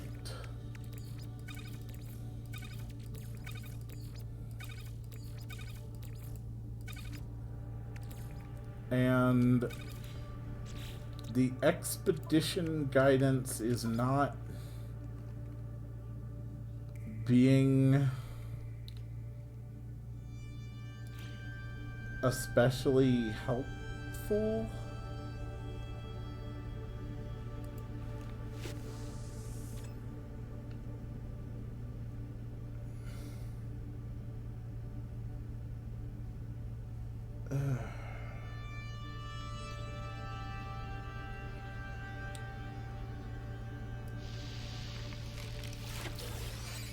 Okay, well, there's the spawn of Arcadia. A glassy jellyfish, lights pulsing beneath its skin. Its thin tentacles pluck at the air, their vibrations manipulating the space around its body. As it writhes, a faint music drifts from its tendrils, worming its way into your ears. The melody seems to never end, worming its way into your ears, never ending, worming its way into your ears, never ending, never... Okay, cool.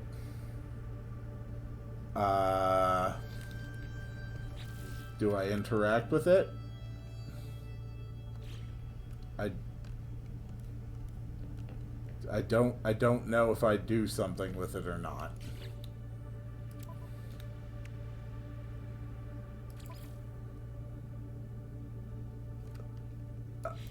Catch and release. Okay. So specifically release it.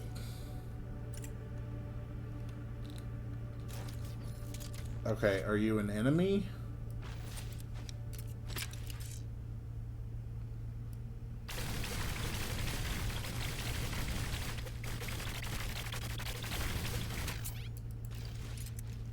No, it's not doing anything. Okay, so I had to be away from my Corvette. Okay.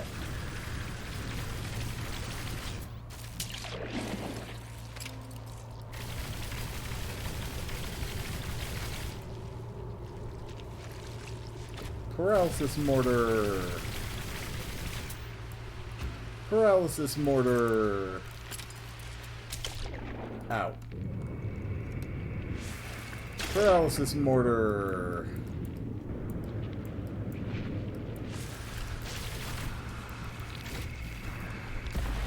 Ouch.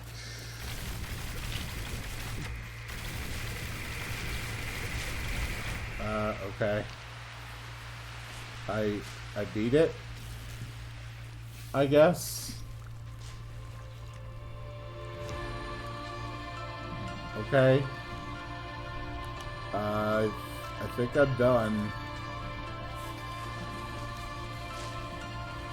Aren't these like the phantom things that came from, I don't know, another type of world that was introduced like a few expeditions back?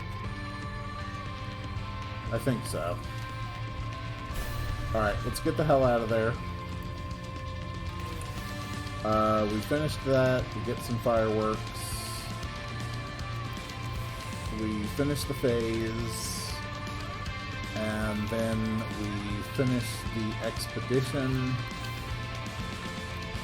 which gives me some more special bits. And that is the 20th expedition for No Man's Sky. The Breach expedition, now clear. And I've earned the title, quick card, the Celestial.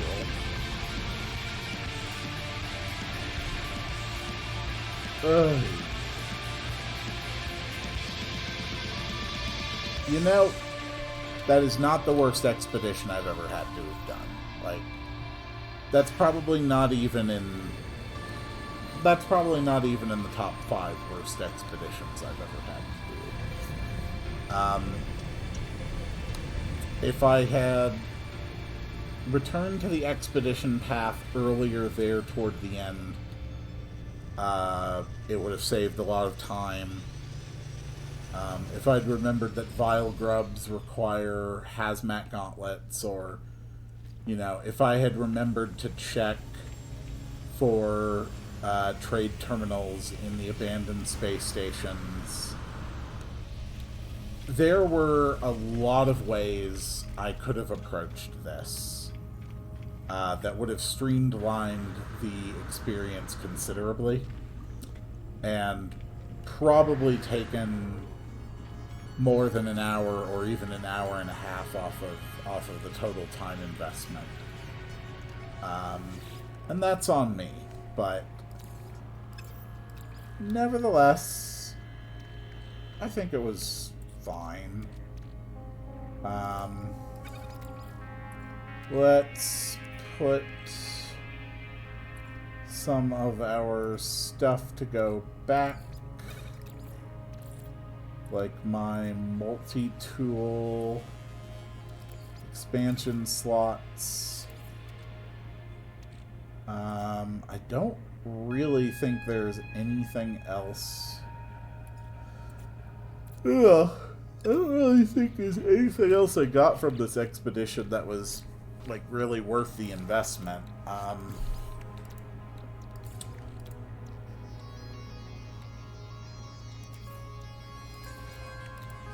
I could get a rangefinder built out. Take a rangefinder to my main save.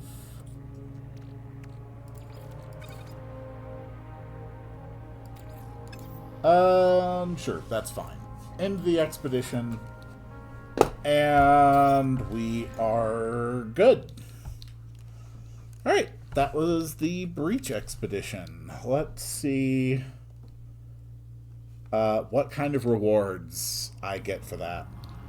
Am I going to copy the Corvette I had built for that mission? Good God, no. That thing I built was a hideous eyesore. But it is always worth checking what my actual rewards are going to be. So let's take a look. Hello, sir. Expedition rewards. Okay, so a bunch of Corvette parts.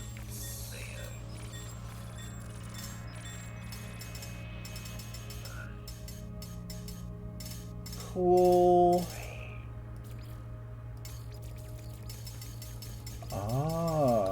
And then how about just your regular rewards? You've actually added several things, although not enough that I'm particularly worried about it. Okay, so that is it for now. And I am back to my lovely little ship. Thank you all so much for watching. No Man's Sky continues to be a great game, but it really needs to go back and it needs to start correcting some of its older systems and make them more compatible with the complexities that keep on being added. That is really necessary. But I will see you all on the next one. Man, look at some of this other stuff people have built.